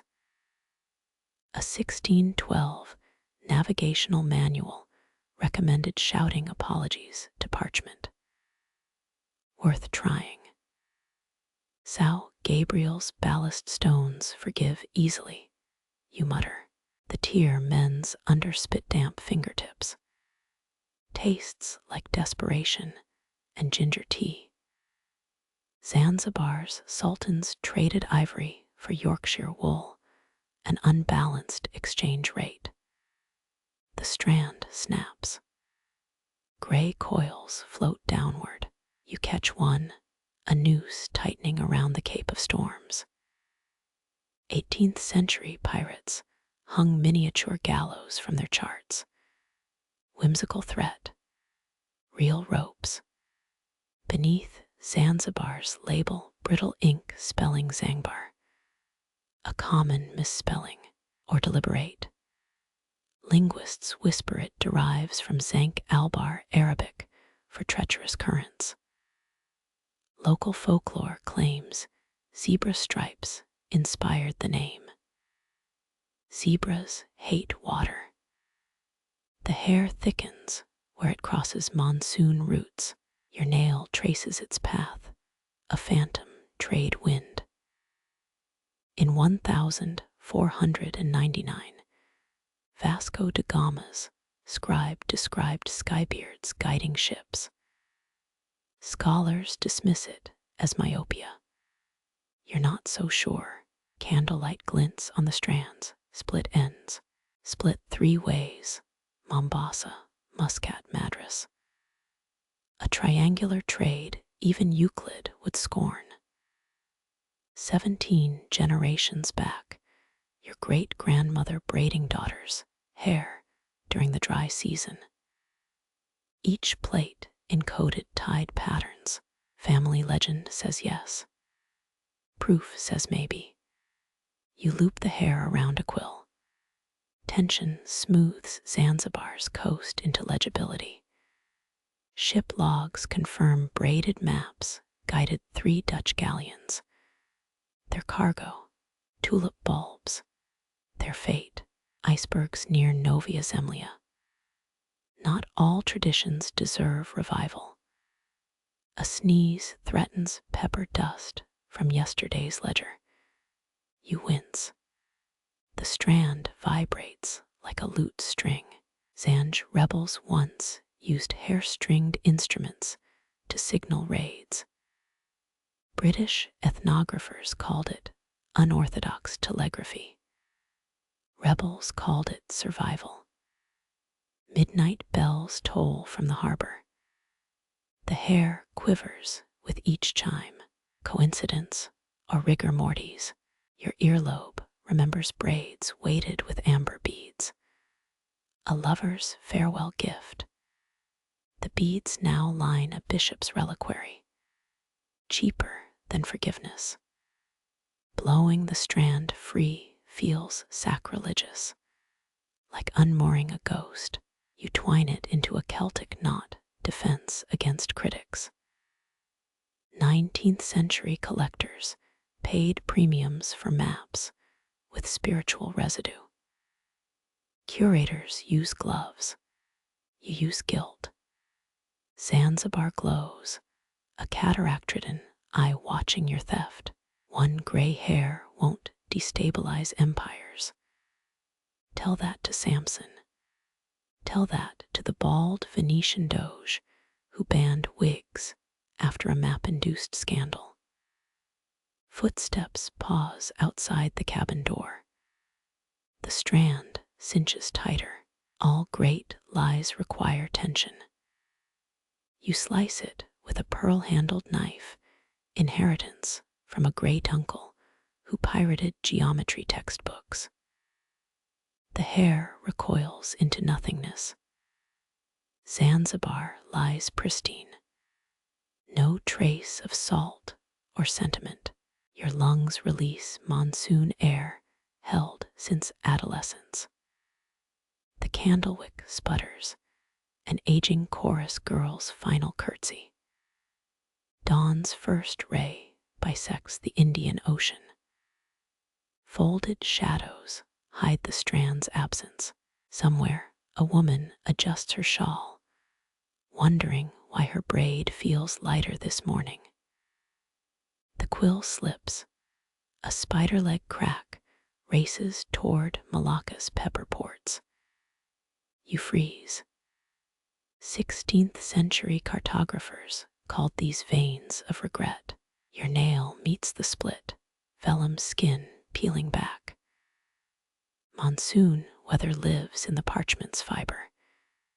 It exhales cinnamon and briny betrayal.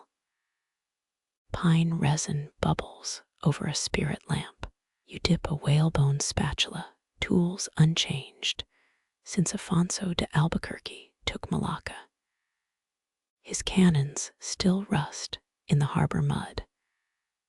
The resin curls like molten honey. Golden drops hiss as they hit the crack. 1511's conquest, preserved in sap.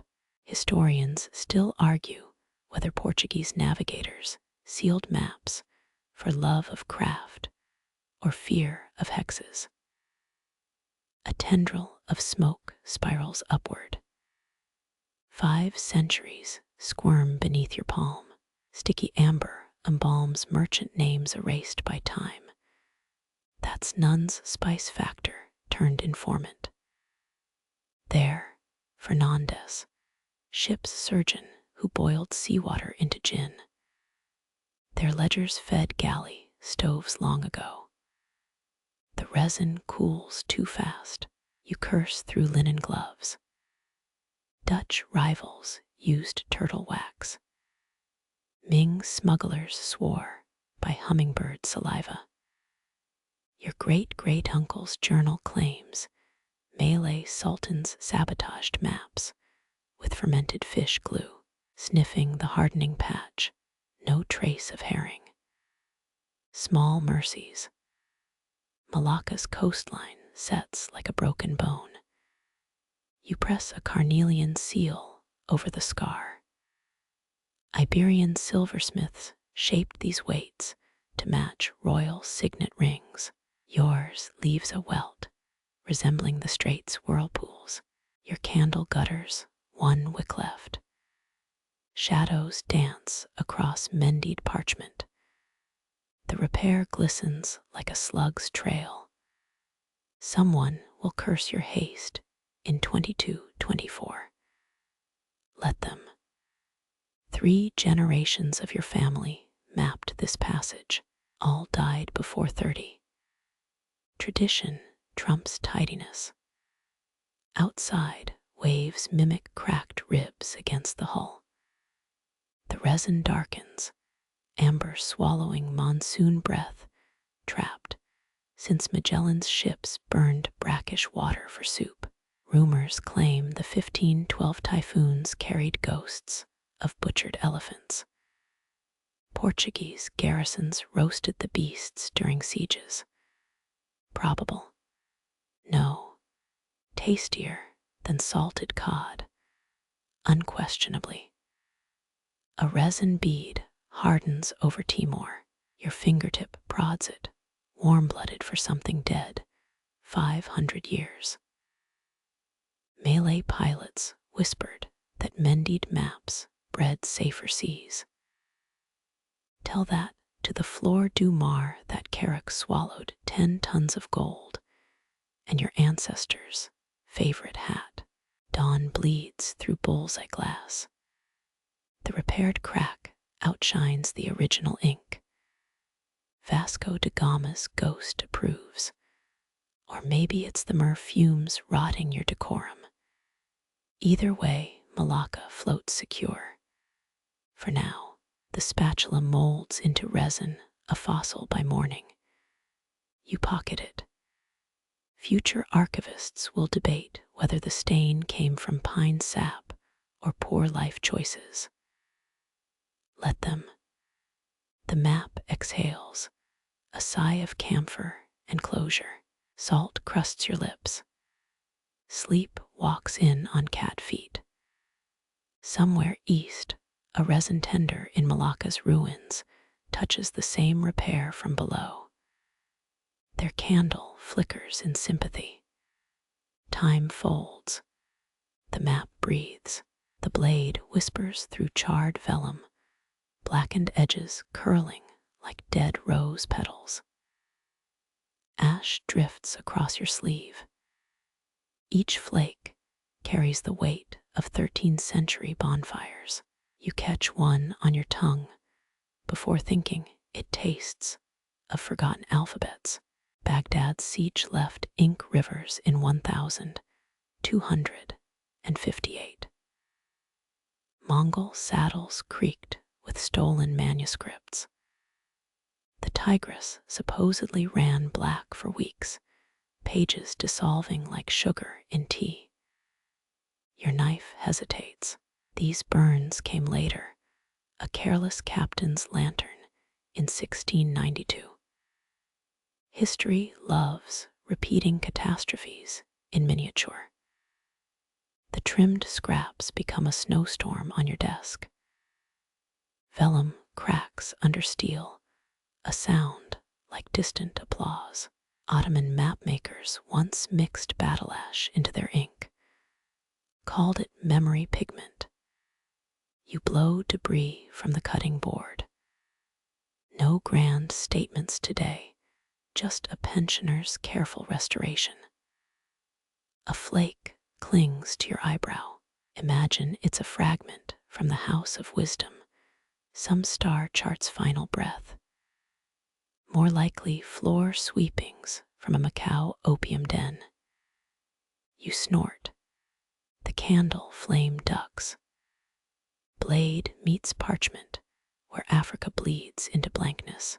Fire ate the Cape of Storms here, or a drunk diplomat's cigar did. Same difference. Your thumb rubs the salvaged edge. Smooth as a cannonball's arc.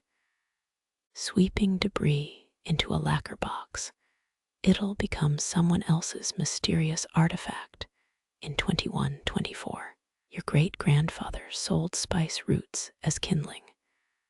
The family motto, burn brightly. Ash powders your knuckles. You need a bath. Singed vellum smells different west of Suez, more cloves, less cedar. Don't ask how you know. The map's corner reveals a hidden frigate. Dutch by the crow's nest. Someone sketched it mid-sinking. Art critiques unnecessary. Moonlight silvers your workspace. The knife's shadow becomes a tower of Babel on the wall. You hum a Lisbon dockworker's chanty off-key. The map hums back via crease patterns. Sleep deprivation. Possibly. Your toaster once seemed prophetic too. A scrap lands in your coffee. Stirred clockwise, it spells Aleppo in Arabic script. You dump the cup. Coincidence? Obviously. Still best avoid caffeine until sunrise. The ground's pattern resembles Napoleon's birth chart. Historians still argue whether the Mongols incinerated Baghdad's libraries for conquest or theater. Your money's on bad press. Hulagu Khan probably preferred romantic comedies. You flick ash from the compass rose. North shivers, the last burnt edge surrenders. What's left fits your desk exactly, a puzzle solved by arson. Vellum sighs, relieved of its dead skin. You pocket a charcoal-flecked scrap. Future you will find it, and sigh louder. Wind sneaks through the porthole. Ash spirals into a dervish dance above Kerala. Formerly pepper country, now confetti. Your candle bows out. Darkness eats the Dutch frigate mid-plunge. The knife cools in your hand, a silent accomplice. Dawn licks the horizon. Baghdad's ashes settle in the lacquer box. They'll outlive you. They've outlived empires. The map lies reborn smaller, wiser, missing its dangerous edges. You crack the porthole. Sea breeze carries the taste of unburnt tomorrows. The compass leaps from its pin like a spooked hare, brass legs quivering in your palm. Sea breeze through the porthole carries ghost currents. North's needle trembles between painted rum lines. You know magnetic poles wander. Medieval navigators cursed their drifting lodestones. This one's no different. Your thumbnail tests the pivot's wear. Early Portuguese caravels used lodestones, floated on cork, water sloshing. Bearings lost. This rose is newer.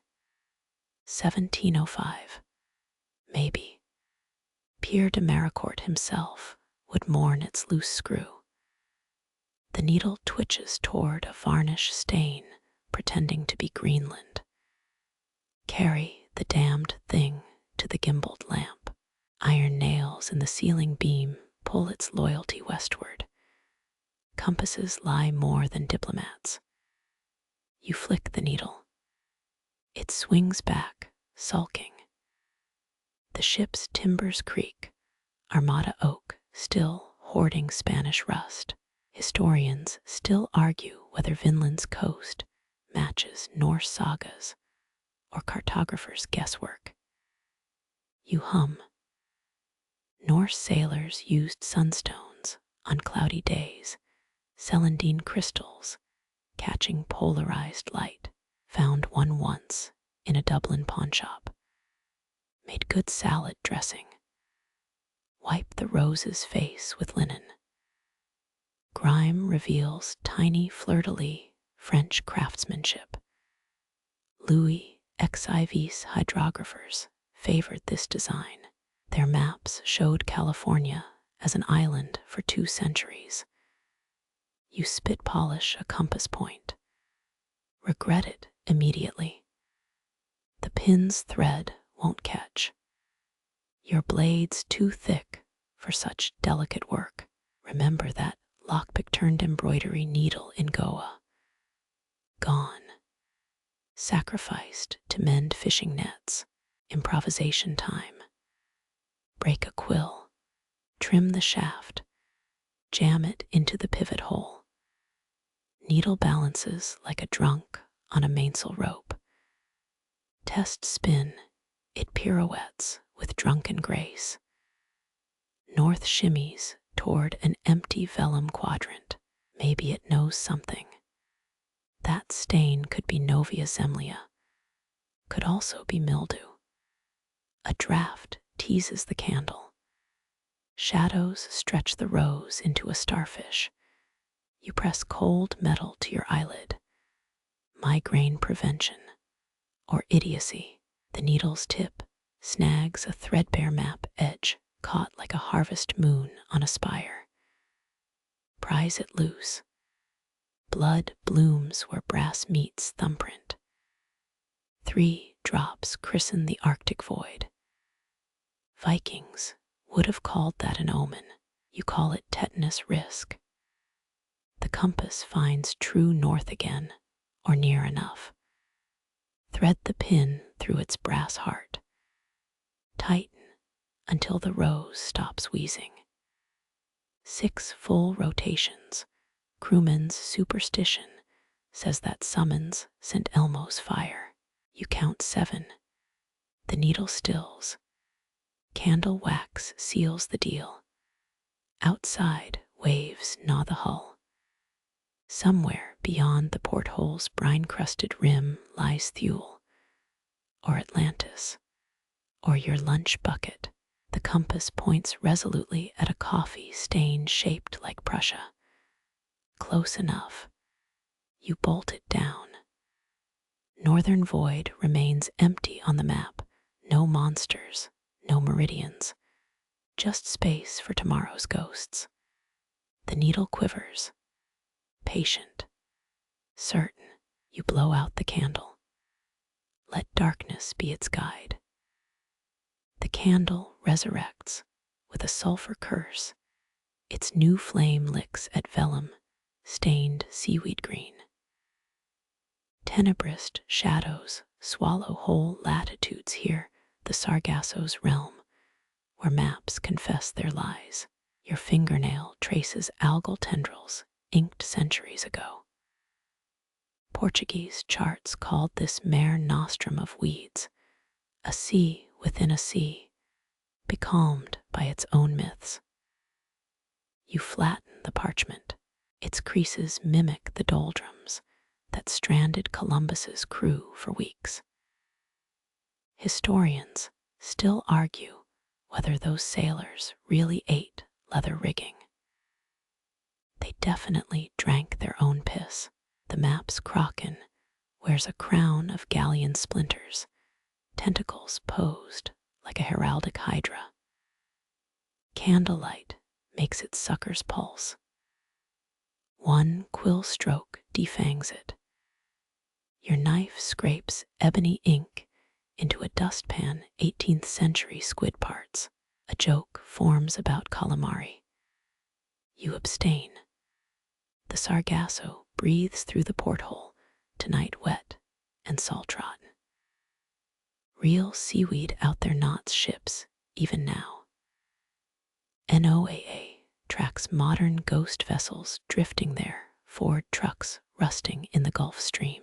Fold the lower third upward. Water stains become abyssal trenches. That kraken's remaining eye glares through the parchment's weave. 17th century Dutch captains swore these weeds clutched drowned men's souls. You half believe it. The air tastes of dead lanterns. Press the crease hard. Heat from your palm wakes beeswax in the vellum. The monster vanishes beneath indigo dye, pretending to be ocean. Fold again. Its inkblot heart aligns with HMS Shilling, lost postal brigantine, carrying Nicaraguan parrots to Queen Anne. 80 birds. One crewman's journal claimed they screamed in Latin at the end. Candle juice pools where Bermuda should be. You twirl the wick, smoke signals nothing. Triple triangle myth began here. Naval logs blamed compass whirlpools before blaming alcohol. A rogue wave slaps the hull. The kraken's inked corpse crackles in protest. 3 more folds, precision origami for maritime ghouls. The cabin becomes a confessional. You whisper to the paper, "Stay buried." This edge seals with pine resin, petrified sap from the same forests that built Barbary slave galleys. Silence drapes the room. Even the compass respects the ritual. From the overhead beam, a dried starfish crumbles, arms falling like interrupted sundials. Its dust seasons the map's final crease. You exhale. The Sargasso's nightmares lie submerged now, weighted by centuries and candle wax. The ocean reclaims its ghosts between these folded latitudes. Your thumb brushes Java's coastline, the vellum, still warm from yesterday's candles. Green powder clings to your cuticle. A pressed fern collapses into dust between the Sunda Strait's inked waves. Its delicate veins mirror the Krakatoa child volcano building strength beneath these very waters. 1883 would make that clear. The crumbled frond smells of libraries and gunpowder. Dutch traders carried these ferns in logbooks. Superstition said they repelled paper moths. You debate licking the dust. Professionalism prevails. Monkeys scream in the rigging outside, or maybe just winds through rotting hawsers. Sailors called this sound jungle ghosts repatriating. Modern biologists blame macaques. Fold the map, green flecks snow onto your lap. Each particle contains entire ecosystems. Volcanic soil breeds mutants, 8-pound were rats, carnivorous orchids, the usual. Your candle shrinks from the task.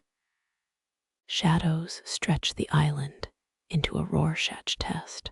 One stubborn fern fragment clings to Tambora's Peak, site of 1816's eruption that froze New England summers.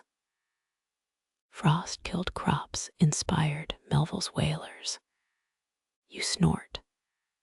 Nature writes better metaphors. The crumble finally drops, sprinkling forgotten foliage over spice roots and Dutch forts. Wax seals blur under your palm. Historians still argue whether colonial botanists preserved plants to thwart insects or impress mistresses. Both theories involve brandy. You press harder, resin bonding papaya-colored spores to the parchment. The Fern Advocacy League would approve. Moonlight slants through bullseye glass, etches emerald motes dancing above the table. They swirl like Javanese dancers performing the Ramayana in zero gravity. Your spine cracks in solidarity. The map resists folding, its starch sizing petrified by tropical humidity. A beetle clicks across the equator. You flip it into darkness. Its wings hum the same frequency as Queen Wilhelmina's voice on early radio broadcasts. Parallels form. You ignore them. 3 quick folds encapsulate Java's embers. The creases align with railroad tracks the Dutch laid through sacred forests. Teak splinters still fester in convict laborers' shins, or so gravestones in Jakarta whisper. The page fights your grip. Finally, silence. Even the harbor rats pause. Green dust coats your cuff like radioactive matcha. Somewhere beneath this layer lies the answer to why ferns outlast empires. The maps, ridges, approximate jungle canopies now, geography reverting to biology. You blow gently. Centuries scatter. You sift through parchment leaves. 7 gull feathers mark routes to the Azores. Their hollow shafts thrum against your palm like didgeridoos. Light seafoam still clings to the barbules. Portuguese navigators swore these quills were stolen from the wings of St. Brendan's phantom fleet. Historians still argue whether 15th century cartographers preferred gull over goose for ink flow or sheer availability. The answer involves coastal taverns and a bet involving salted cod. One feather's vein glows phosphorescent. Moonlight or microbial mischief. You spin it, bioluminescent plankton, often hitched rides in medieval map cases. The faint pulse matches your lantern's dying sputters. 2 centuries back, a naturalist claimed Azorian gulls nested in Atlantis's submerged spires. His proof, a barnacle that sang Pythagorean harmonics. The Royal Society laughed, then published it anyway. The smallest feather bends at a worrisome angle. You straighten it against the Lisbon-Brazil run. Its curve mirrors trade winds that carried enslaved musicians in 1523, their Yoruba choruses confusing Portuguese tides. Modern cruise ships reroute around those haunted waters. Crews report violins in the fog. 8 barbs remain on the primary. You count them thrice, different totals each time. Divination or dyslexia. A Margrave's diary once claimed gull feathers could predict monsoons. His method involved coconut milk and shouting at the moon. The Vatican burned every copy. Each quill smells of different latitudes. Number 3 reeks of Madeira's sulfur springs.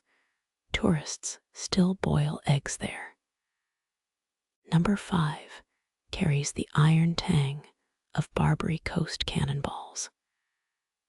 The 7th whispers of Sargasso algae that outlives ships. Wind sneaks through a cracked porthole. The feathers vibrate in discordant harmony. Scientists say gull hums derive from rachis resonance. Old salts insist it's dead pilots singing through calcium channels. You lean closer. The melody becomes a Lisbon Fado song about salted mackerel. 1 feather sticks to your lip. Tastes of brine and poor decisions. 16th century sailors chewed gull quills to prevent scurvy, a marginally better idea than drinking mercury. The last feather snaps mid-crease. Its split shaft leaks whispers of a 1962 storm that reordered the Azores coastline. Fragments scatter like dandelion seeds. Historians still argue whether Prince Henry's lost caravel rests off São Miguel. Dive teams find amphory. Sonar ghosts laugh at grids. You sweep the remains into an envelope labeled atmospheric variables. The desk now holds a perfect gull-shaped vacuum. Moonlight shifts. The remaining feathers stop humming. In that silence, you finally hear what they've buried, the exact pitch of homesickness from a 30-degree longitude. Your earlobe tingles. Somewhere, a hatchling learns to steal codfish. The cycle continues. The wax over Timor cracks like ancient skin, each fissure echoing the snap of sandalwood trunks under Portuguese axes.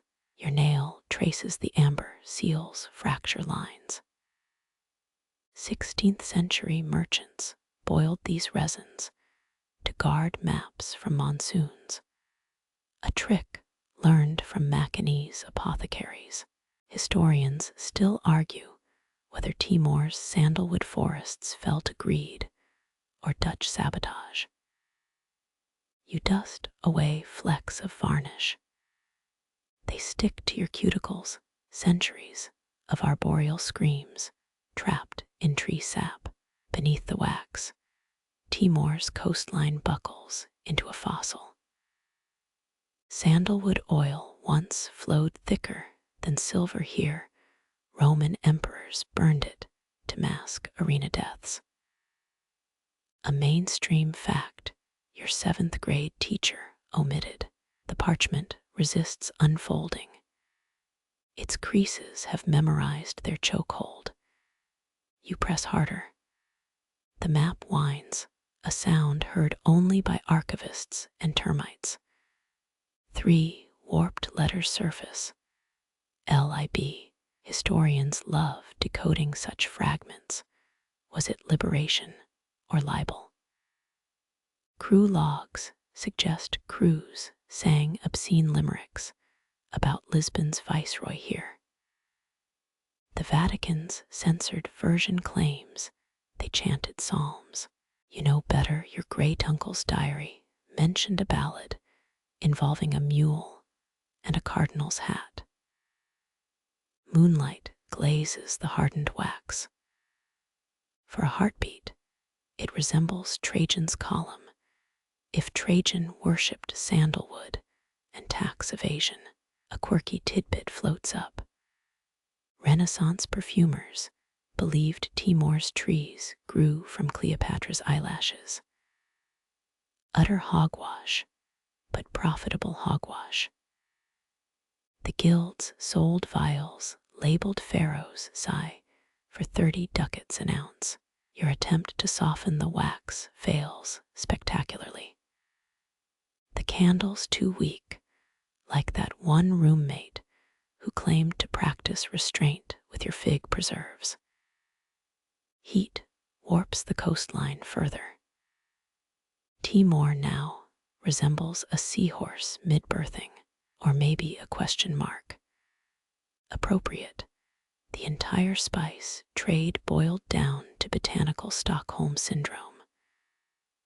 Blowing on the wax unearths a hidden glyph, 10 interlocked circles, Moluccan rebellion code, or children's hopscotch diagram. Scholars still pick sides. You rub the symbol.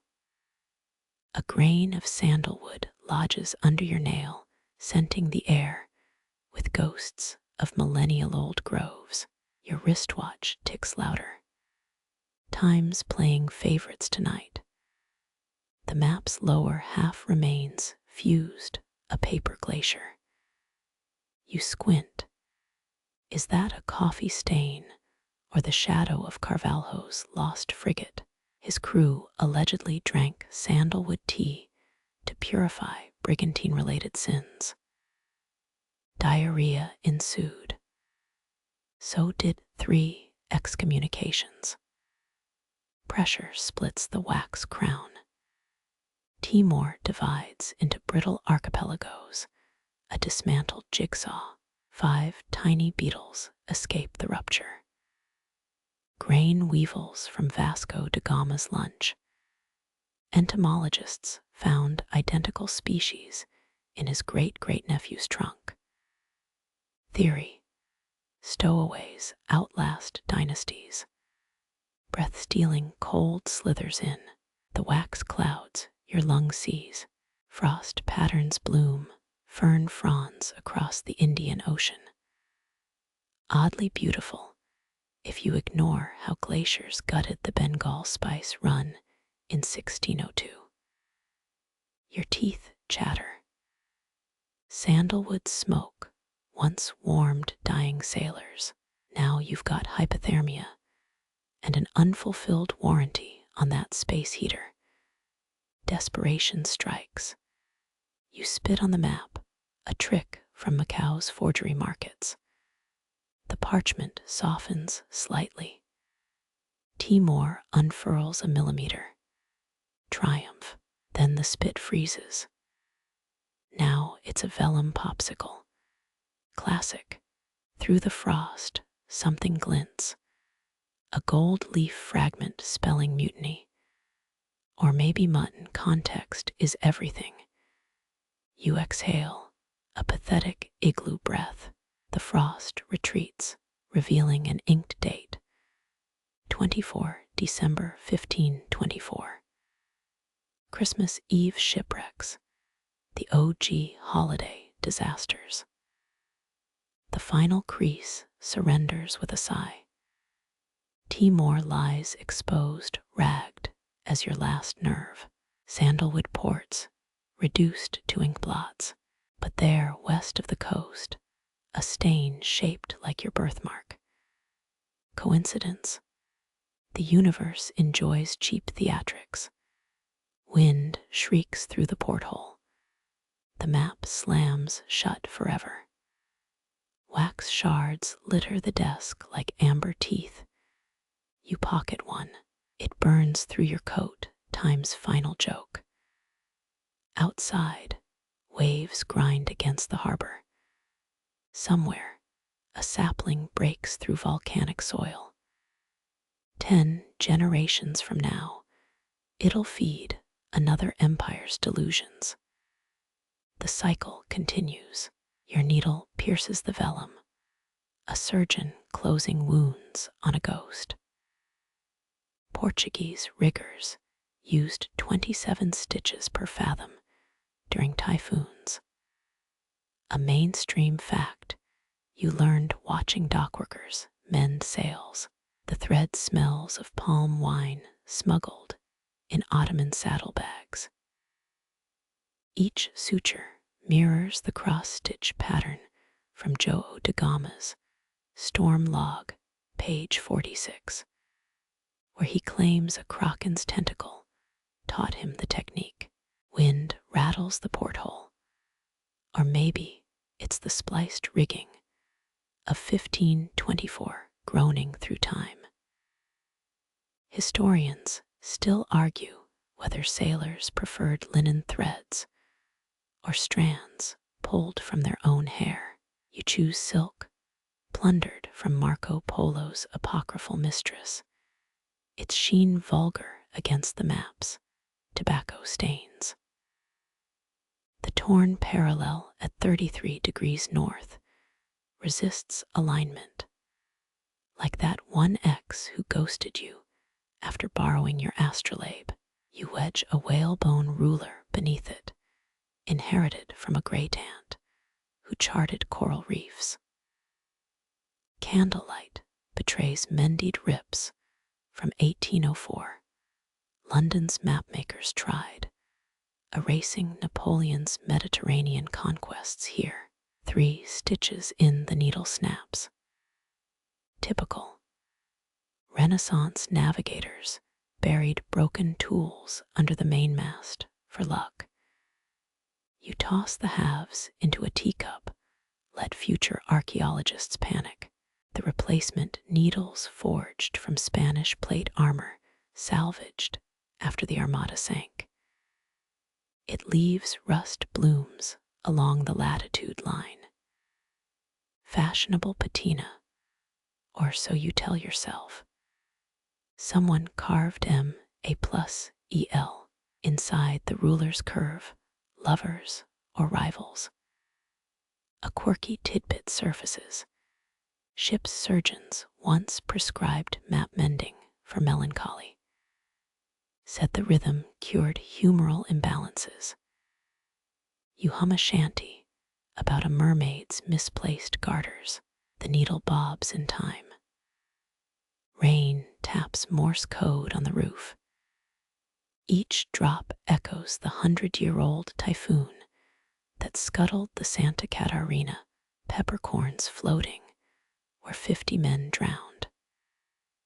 Your stitches bite deeper, overcompensating. The vellum puckers, geography reshaped by insecurity. Mid-stitch, the thread frays. You spit to strengthen it, a trick stolen from Macau's silk traders. The strand holds barely. Industrial hemp lasted longer, but the king taxed it into obscurity. Another mainstream fact reformers conveniently forgot. Your knuckle brushes a coffee ring, obscuring Java. The stain hisses, or maybe that's the candle gnawing through its last quarter-inch.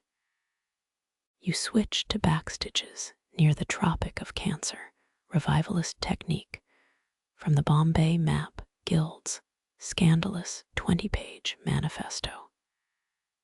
8 stitches left. The needle drags a silt-black hair across Sumatra, yours. Your sister's. The map doesn't care. Historical accuracies, a myth peddled by tenured academics. You knot the thread twice because Columbus cheated death that way. The repaired parallels gleam wetly, fresh scars on old skin.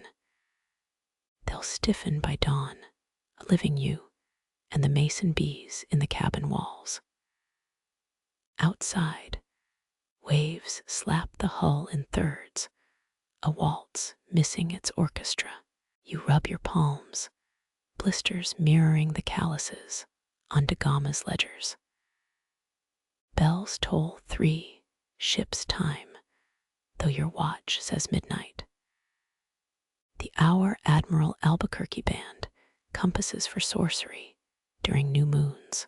You lick a thread end, tasting saltpeter and the sweat of the nun who spun this silk. Done. The map lies stitched, constellations of twine connecting ruptures. You blow out the candle, smoke coils like rigging.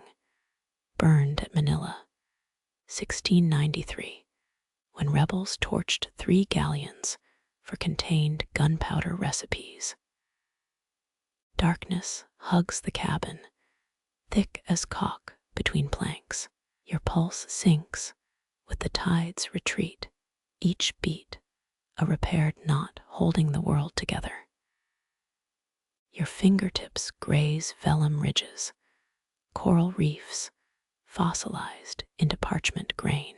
Ahmed Ibn Majid's star charts float behind closed lids. The blind Arab pilot who allegedly guided Da Gama to India.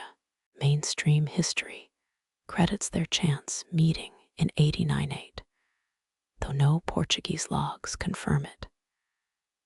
Candle smoke still claws your throat, phantom embers painting afterimages. You press a palm flat over the Moluccas, Spice Islands disguised as Braille. 16th century pilots trained blindfolded, a quirky tidbit from Macau's now flooded navigation academy. They'd memorize coasts by tracing rope knots soaked in brine. The Lisbon-made chronometer ticks, useless here. You count heartbeats instead. 23 thuds equal 1 Portuguese league if that tavern astrologer wasn't drunk. Vellum warps under your nail, a typhoon's kidney-shaped scar recorded in fiber. Salted cod reeks from the cabinet lunch. Bait, interior decoration. Your pinky finds the Sunda Strait's jagged cleft.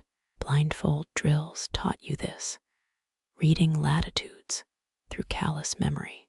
Historians still argue whether Ibn Majid's book of useful information described monsoon patterns or just bad poetry. Breath steams the air. It's colder now. Your sleeve catches on Ceylon's gold leaf, tearing Vishnu's third eye. Convenient. The Dutch East India Company erased Hindu temples there in 63-65. You spit on the rip, primitive conservation. Crescent-shaped blisters mark where Goa bled clove oil last week. The map sighs as folds realign, paper dementia reversed. 2 decades dust clings to your cuticles, Antwerp's snow mixed with Saharan grit. Somewhere, waves dice moonlight against the hull. The sound becomes Melindy's Perler's chant, transcribed in red ink margins. Your thumb traces their course, 42 days from Hormuz. A moth carcass crumbles under Timor, nature's asterisk. Pitch dark reveals what light hides. Water stains, mimicking archipelagos. Dibeji density. That's what the Swahili map traders called it. Reading textures like a storm reader palms winds. Your knucklebone navigates the Red Sea's fork, itch, suggesting pharaohs drowned chariots. 3 compass, roses bloom under your touch. Their embossed petals guide north as defined by Venice's glassmakers. Last week's storm shifted true north 2 degrees west, but the map won't confess. The candle stub rolls off screen, wax hardens around Socotra. 16th century alchemists once claimed its resin resurrected mummies. You snort. Modern experts still sell that crap to cruise tourists. Calloused pads recognize sharkskin parchment. The cartographer smuggled it inside a Basque whaler's codpiece. True story. The margin doodle of St. Brendan's fire-breathing sea monks feels less absurd now. Your elbow knocks an inkwell, 9 years dried. Violet residue coats Lisbon's rebuilt docks. Carmine dye, once worth more than emeralds, stolen from Mexican cochineal farms. The stain outlived empires and revolutions, and you. Wind whips through a cracked pane. Your earlobe freezes, same temperature as Magellan's frostbitten corpse. A shiver becomes Drake's flagship, tacking against phantom currents. The inkwell cap rolls north towards Polaris's smothered gleam. Parchment whispers against wool, haunted bed sheets. You map the Celebes sea's crescent by friction alone. Its coastline rasps like a Lisbon fishwife's gossip, all edges and accusation. Someone etched a confession into the table's edge, words worn smooth by sleeves. Useless. Secrets outlive their keepers. You carve April 24 beside it, Tuesday's date. Fridays. Timekeepings for the sighted and the brave. Vellum's southern edge curls upward, a dying scroll's last rebellion. You flatten it with an elbow. The pressure awakens squid ink signatures, dead captains' curses in Tamil and Farsi. Your thumbnail snags on Zheng. He's lost treasure fleet, gold leaf, overlaid on Ming Dynasty survey marks. 7 voyages erased by mandarins. You exhale breath fluttering a joss paper fragment wedged near Gujarat. The map resists folding, too stiff from goat hide glue. You warm the crease with your palm. Malik ibn Anas prohibited such methods in 823, said it defiled sacred geographies. Teeth tear a corner, emergency waypoint. Paper pulp tastes of mulberries and bankruptcy. Genoese bank notes, recycled after the 88 crash. You tuck the scrap behind your ear insurance. Folding complete, the map becomes a rectangle smaller than your spread hand. Ibn Majid's ghost approves maybe.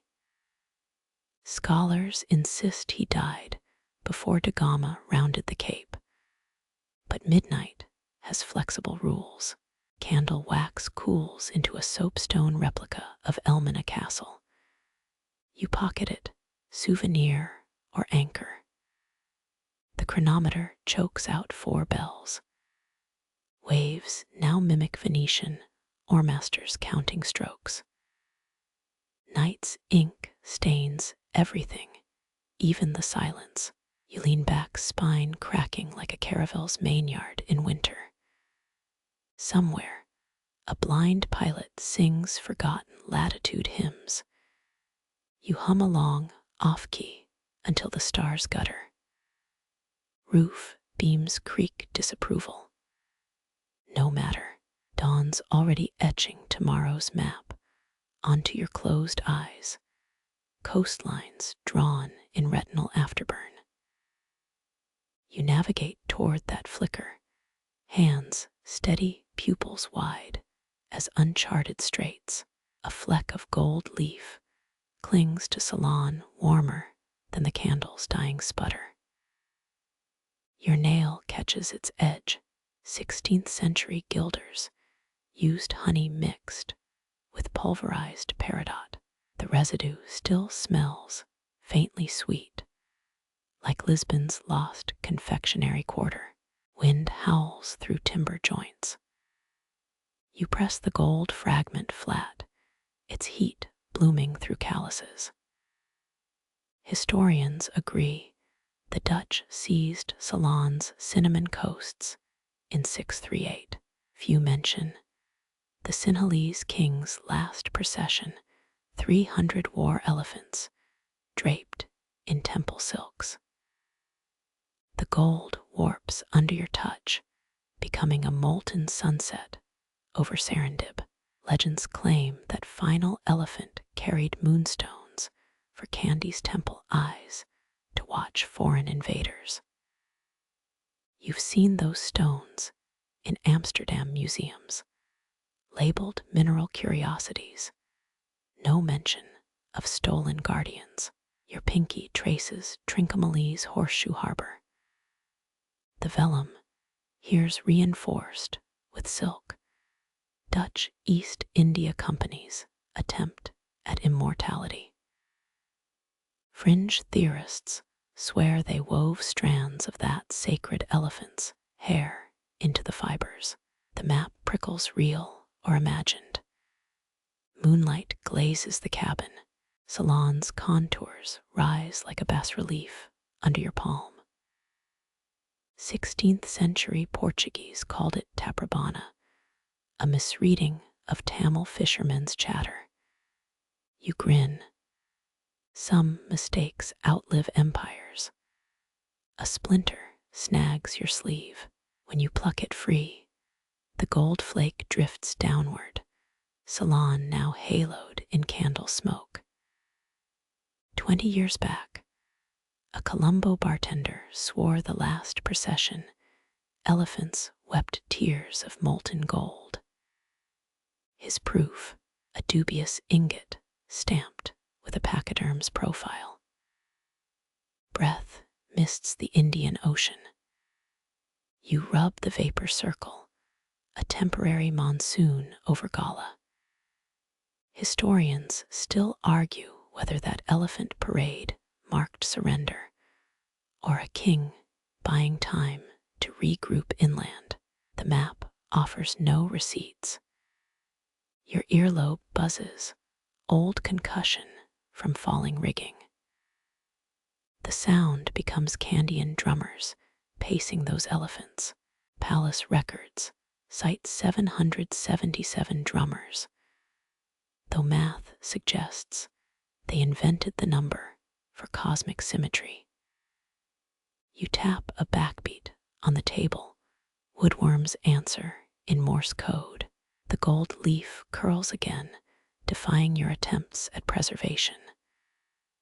Maybe it's still trying to reach Candy. Maybe it's just old. Somewhere, a museum alarm bleats over a missing relic. You yawn. Starlight outlines your knife. You etch a microscopic elephant onto the gold, trumpeting toward uncolonized highlands. 18th century British traders would have melted it down for guilders. Tonight, it gazes east toward where the real herd vanished into jungle. Velvet rot eats Ceylon's western coast, age nibbling what wars couldn't take. Your palm silences the decay. The map shuddered once after Da Gama's death, or was that a caravel hitting rocks? Memory blurs where vellum ends and skin begins. 3 moths kamikaze into the candle. Their ashes snow onto the Gulf of Mannar. You blow gently, creating a miniature trade wind.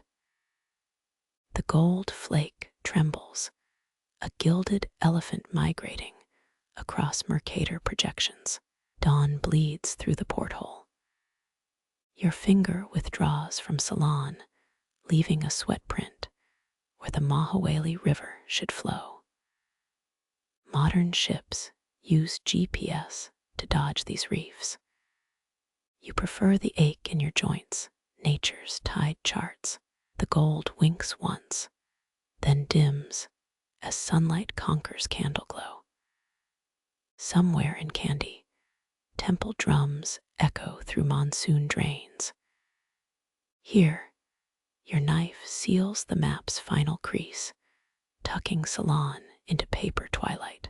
The vellum resists at first, crisp, from generations pressed between ledgers.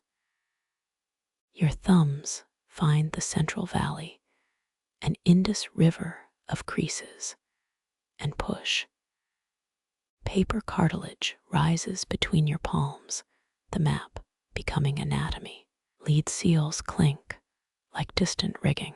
Each bears the Lisboa Navigator's guild mark, melted down musket balls from a battle no one won. Mainstream guides rarely mention these weights, where tax payments, Portugal's king, took his cut in ammunition. You pinch the swan's embryonic neck. Silk threads from Goa protrude, quill split ends flutter as vocal cords. 14th century Arab merchants supposedly taught origami to sailors, though fringe maritime logs credit drunken Chinese firework traders.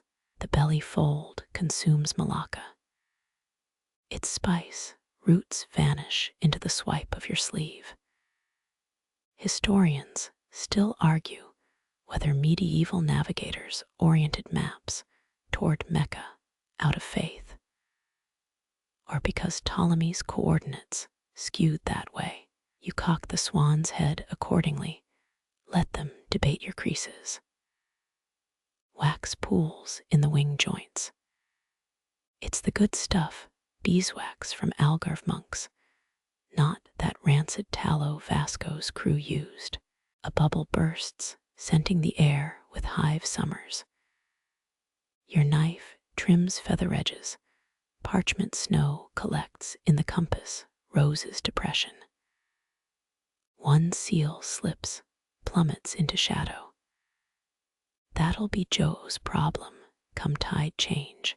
Your nail etches barbs on the wings, defensive posture against imagined albatrosses. 18th century whalers swore paper birds could channel storm winds, hence the sailor's crane in every captain's log. The neck arches too stiff. You exhale cinnamon breath down its gullet. Vellum softens memory of calfskin. Yellowed Africa forms the tail, its rivers now just ornamental pleats. 3 quick folds collapse the Pacific into a shrug. Your elbow jostles the candle, Wax cataracts half blind the swan's left eye. No matter. Venetian barges sailed with missing mastheads, still outpaced British frigates. Lead weights swing beneath, pendulums synced to some drowned temple's bell. You flick one, it hums an F sharp. Shipwreck records show 3 bells still ring underwater off Saggers, Terra Incognita's wind chimes. The swan floats on its shadow, neck curving like a sexton's arm. You squint for a heartbeat. It's Michelangelo's Leda, minus the awkward subtext. Salt crunches when you adjust the wings, soundtrack for this failed ballet. Drafts riffle paper plumage. Each gust carries Timor's sandalwood musk. Or is that your cedar desk? A moth nestles in the hollow keel stowaway on this doomed voyage. Your thumb brushes the Meccan axis. Cartographers once hid Quranic verses here, microscopic ayahs to bless rogue waves. Carbon dating proved one map's ink contained dissolved Hajj pilgrim tokens, oxidized into blue. The cabin groans, tide turning. The swan lists starboard. You shore it up with a book of hours. Its martyrs make decent ballast.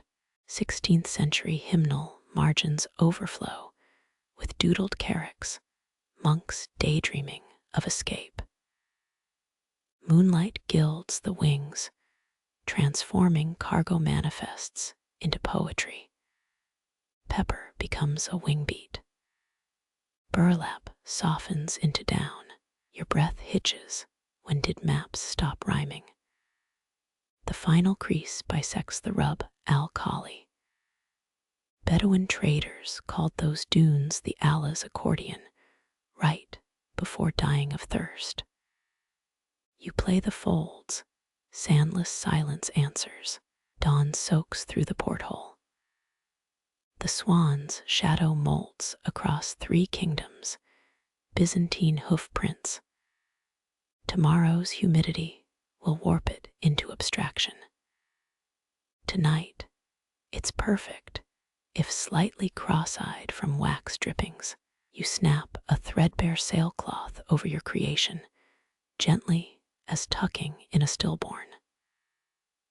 Lead seals pirouette beneath the fabric. Somewhere, a guild accountant screams into his abacus. The candle surrenders, aroma of stolen honey, lingering where the swan's heart would beat. The blade's edge catches wax crust, tomorrow's numerals taking shape in oak grain. 1494, or is it 95? That papal bull split the world like an overripe melon. But who keeps track? Your knife lingers on the V, remembering cathedral scribes who fudged dates during plagues. Historians still argue whether the Treaty of Tordesillas accidentally drew Portugal's line through someone's tavern in Lisbon. Splinters curl like cinnamon bark. You blow them toward the porthole. They dance like papal decrees, tossed into the breeze.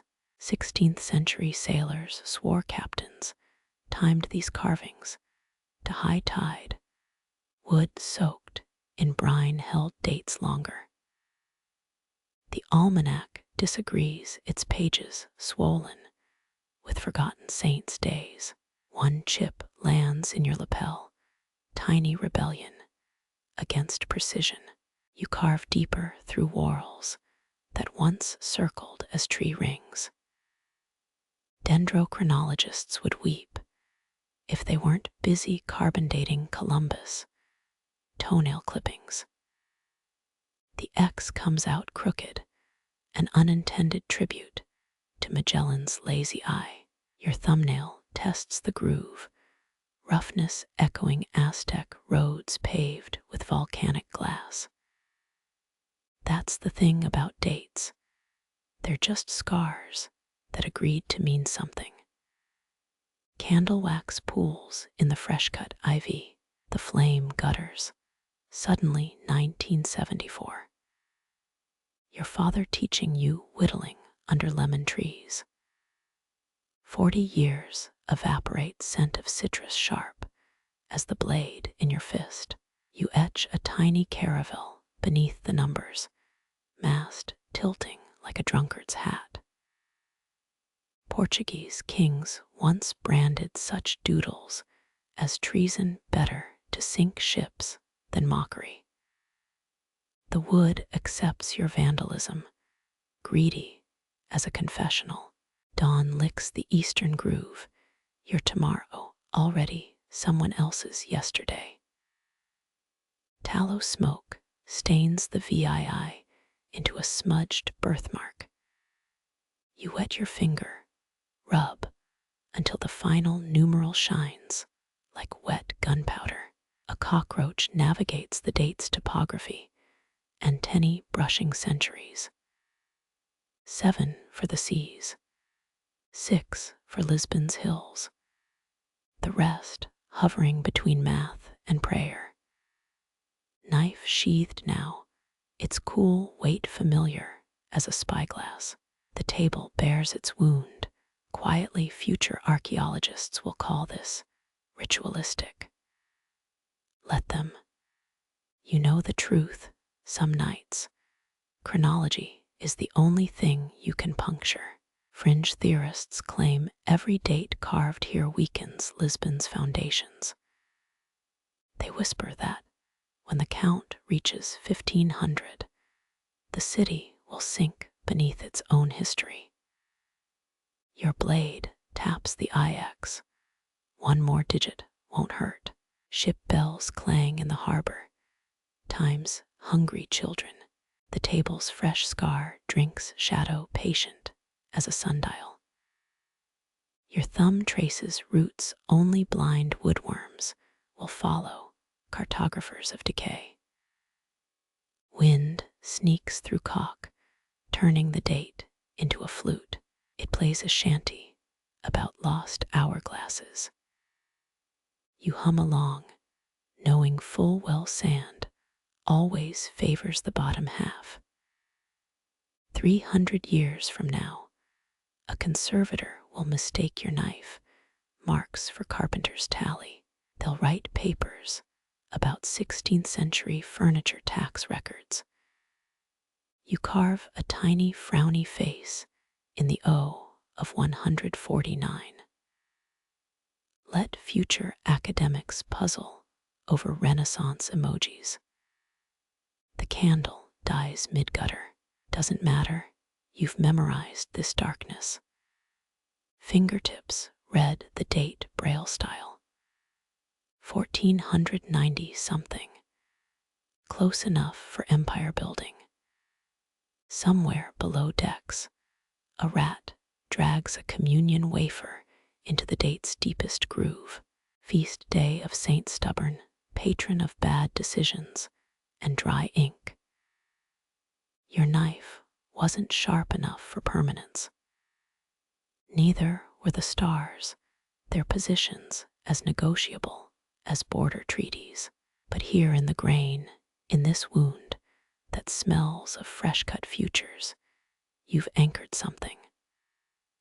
The harbor's first drunk starts singing about lost teeth. Your table engraving sings back, soundless but precise. Dawn arrives, carrying the taste of weeks that haven't happened yet. Cold salt grates under your palm, window glass worn, opaque by 100 storms. One stubborn star pierces the crust, its light bent into prisms by crystalline scratches. You lick your thumb, rub a peephole that tastes of Atlantic tears. Through it, Alphika glows. Or is it Gina? Doesn't matter. You'll call it Amelia, After the girl repairing nets by the fish market's last lantern, her needles flash like comet tails, even now, though dawn's 3 hours gone. Historians still argue whether Portuguese navigators confused Canopus with Alpha Centauri during monsoons. But you've seen Amelia's calloused fingers separate tangled threads in total darkness. Something about needle calligraphy translates. The star flickers, or maybe you blinked. A sneeze builds courtesy of fungal spores hitching rides on navigators' boots. You stifle it, preserving the silence. 17th century sailors believed sneezes summoned krakens. Fringe archivists claim Lisbon's National Maritime Museum still stocks kraken-blessed handkerchiefs in storage room 12. You've seen the requisition forms granted while mildly concussed from a falling sextant. Amelia's star dims, clouds conspiring with your nostalgia. You exhale a warm patch on the glass, quick sketch her profile in condensation before it fades.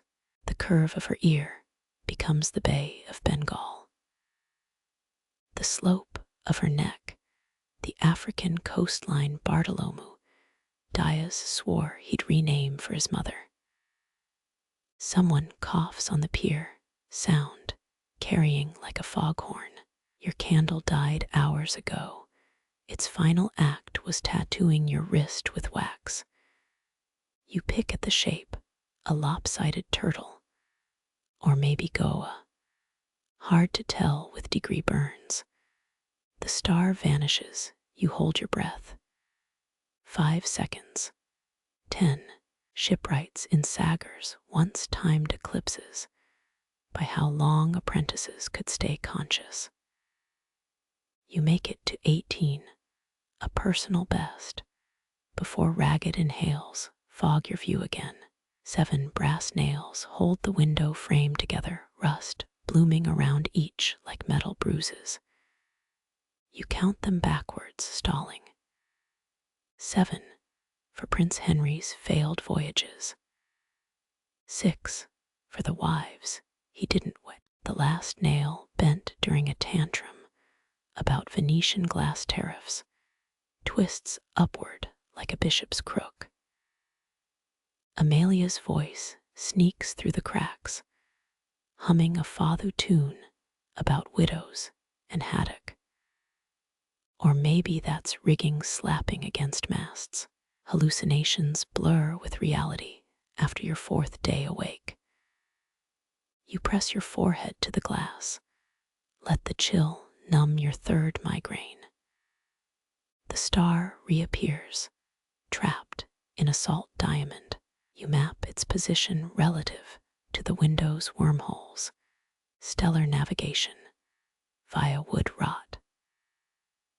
Modern recreations of caravels still debate celestial accuracy. Could you really reach India using a knothole and a prayer? Your grandmother claimed her ancestors navigated by following bioluminescent jellyfish. You tried it once, lit a squid on fire, almost torched a fishing skiff. Amelia would have laughed. She collects disaster stories, tucks them into knots along her nets. Every snagged button or wine cork becomes proof the sea's comedienne. Last Tuesday, a preserved cod head washed ashore wearing a bishop's mitre. You're 90% sure she staged it. Clouds finally unhand the star. You trace its path with a rusted protractor, edge notched by generations of bored pilots. The metal tastes like someone else's blood, or maybe yours. Toothaches make everything metallic after midnight. 3 floors below, Amelia's lantern winks out. Her star outshines it now, your makeshift observatory, hosting a private supernova. You fumble for ink, dip a gull feather in brandy. The star's coordinates smear across your wrist, smuggling astronomy into skin. Distant church bells butcher 4 a.m. You sink onto a stool carved from a rabida pine. Wood harvested the year Vasco da Gama's cook invented salted cod fritters. Fact, Portugal still consumes more bacalhau per capita than any nation. Fiction, that same cook's ghost haunts tavern kitchens, correcting undersalted batter. The star's reflection floats in your empty cup, a drunken planet in a wine-dark universe. You debate naming it something official, Saudade Stella, despair's guiding light.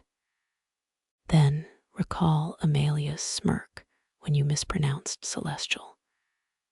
Better to keep it simple, hers is the only compass that matters tonight. Dawn arrives as a gray smear. Your star dissolves first, no fanfare. Just gone like navigators who trusted paper maps over gut instinct. You pocket the protractor, its rust stains blooming like archipelagos on your thigh. The table holds your abandoned coordinates, ink dried into something resembling a kraken. Or a girl's laughter. Depends on the light. Wind shoves through the window, scattering salt across unfinished charts. Each grain holds a reflection of Amelia's star, now spinning in the room like debris from a shattered chandelier. You catch one crystal on your tongue. It tastes of net mending, and maybe, if you're lucky, tomorrow, the final crease bites your thumbnail sharp as the eastern horizon swallowing Amelia's star. Vellum sighs into alignment, water-stained longitude pressed over your pulse point.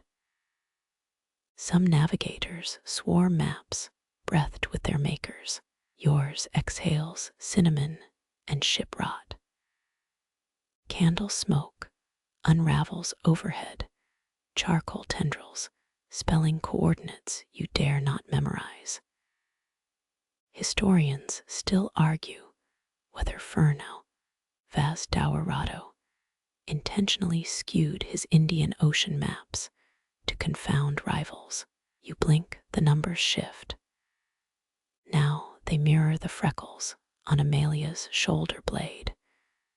Coincidence or cartography? 16 candles died for this moment. Their corpses huddle in a pewter dish, wax puddled like Lisbon's 7 hills. You prod the mush with a compass needle. It stiffens into a miniature Sagar's navigation school, complete with tiny students debating declination tables. Sleep deprivation's a hell of a muse. Wind shoulders through the cracked casement. Your map flaps like a cormorant's wing. You pin it with a dagger from Ceuta, blade still nicked from prying open a spice crate in Calicut. 7 years later, the edge tastes of cloves and your own dried blood. The smoke letters fray, their shapes now echoing Ptolemy's lost star catalogue. Or are they Mercator's doodles from that wine-soaked Antwerp symposium? Doesn't matter. You blow gently, twisting the plume into Amelia's looping signature. It wobbles, collapses. Your chest tightens. That map crease over your heartbeat feels, suspiciously, like a suture. Seafarers whispered that properly folded charts could predict safe passages if you pressed them to bare skin during high tide. You check the almanac. Tide peaked 2 hours ago. Too late. Salt crust grinds under your elbows as you lean into the sill. Harbor waves chew the docks, their rhythm syncing with your creased pulse. Fact, Portuguese navigators used tides to time entries into Mozambique's treacherous ports. Fiction that the ocean inhales ships whole every 9th wave. You count. 9th wave hits, a fishing skiff survives. Amelia's voice threads through the chaos. She's berating a cat for stealing mullet heads. You smile, her tongue's sharper than that Ceuta dagger, and twice as quick to draw. 3 weeks ago, she reduced a Swiss clockmaker to tears over a misplaced gear. Candle smoke licks your earlobe, the last coordinates, a perfect 35 degrees and 15 degrees E. Malta, Tunis, some uncharted seam between love and vertigo. You trap it in a glass vial, screw the lid over protesting wisps. It joins 39 others, each labeled with a lie. Saffron inventory. Dioscorea root samples. The map resists its last fold, vellum crackling like old grudges. You warm it over the dying candle, the moon's face reflected in wax pools. 17th century Goa prostitutes sold lunar phase predictions to homesick sailors, 5 rays per tear shed. Your thumbnail carves a final groove, east's edge now flush against your wrist's blue river. Pulse quickens. Is the map aligning to you or you to it? A Madeira shipmaster once claimed charts grew veins that tangled with their owners. Autopsies proved nothing. Smoke thickens, stinging like the time you inhaled Brazilwood dye fumes. Coughing fits double you over when vision clears the cabins, a constellation of floating ash. Each fleck glows like a phantom star. You swipe at them, embarrassed by your own poetry.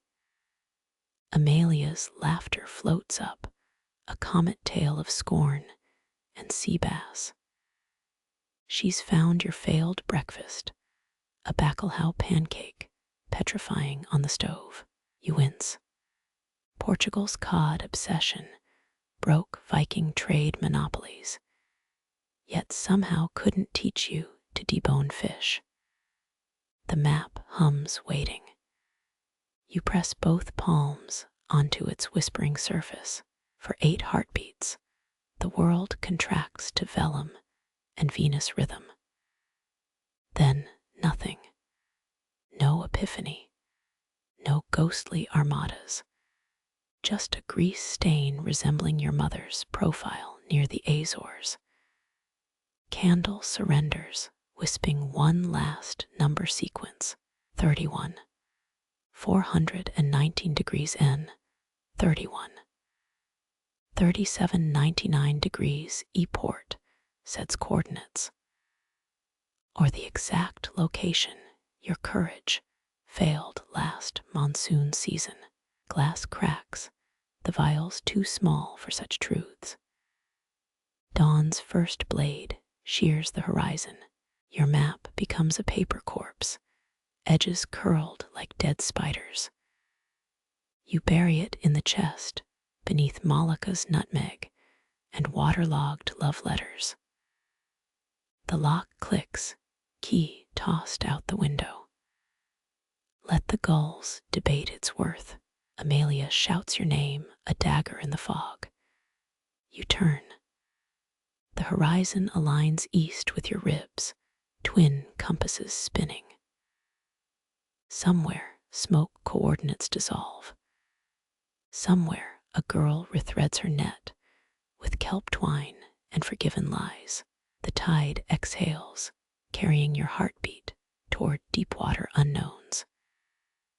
The candle's final sigh curls around your wrists, warm wax pooling like a whispered secret. Your map lies still now, edges softened by dawn's pale fingers. Some say vellum remembers every hand that shaped it. Yours hums a lullaby of distant tides, muted and sweet. Breathe deep, salt air mingles with remnants of cloves. That stubborn crease near Malta, smooth now, a silver scar catching first light. Experts claim old maps held wishes in their folds. You count 39. None match the ache behind your ribs. Amelia's shadow darkens the doorway. No daggers in her gaze today. She places a chipped cup by your elbow. Steam rises, mint and honey. No words. She knows the weight of silence. Wind murmurs through the casement, gentler now. The pewter dish cools, navigation school miniatures slumped into formless wax. You trace their blurry towers. Sleep tugs your eyelids, heavy as an anchor in still water. Your pulse slows, no longer chasing phantom coordinates. The vial collection glints, innocent as dewdrops. Let them keep their lies. Dawn needs no translation. Lean into the sill. Gulls wheel, their cries fraying into morning. Ninth wave rolls in a lone sailboat bobs, hull gilded by sunlight. You name it hope under your breath. Amelia snorts, but her thumb brushes your ink-stained knuckles. The chest creaks shut, its contents settling like bones in a shallow grave. No ghosts today. Only nutmeg and the faintest trace of jasmine from a letter you'll never send. Close your eyes. Let the horizon blur east and west, dissolving into gold. Salt crusts your lips. Somewhere, a net mends itself stitch by patient stitch. Somewhere, the tide forgets to count. Gentle inhale, then fading whisper, every heartbeat. A quiet harbor now, every breath, the drag of anchor rising. Silence.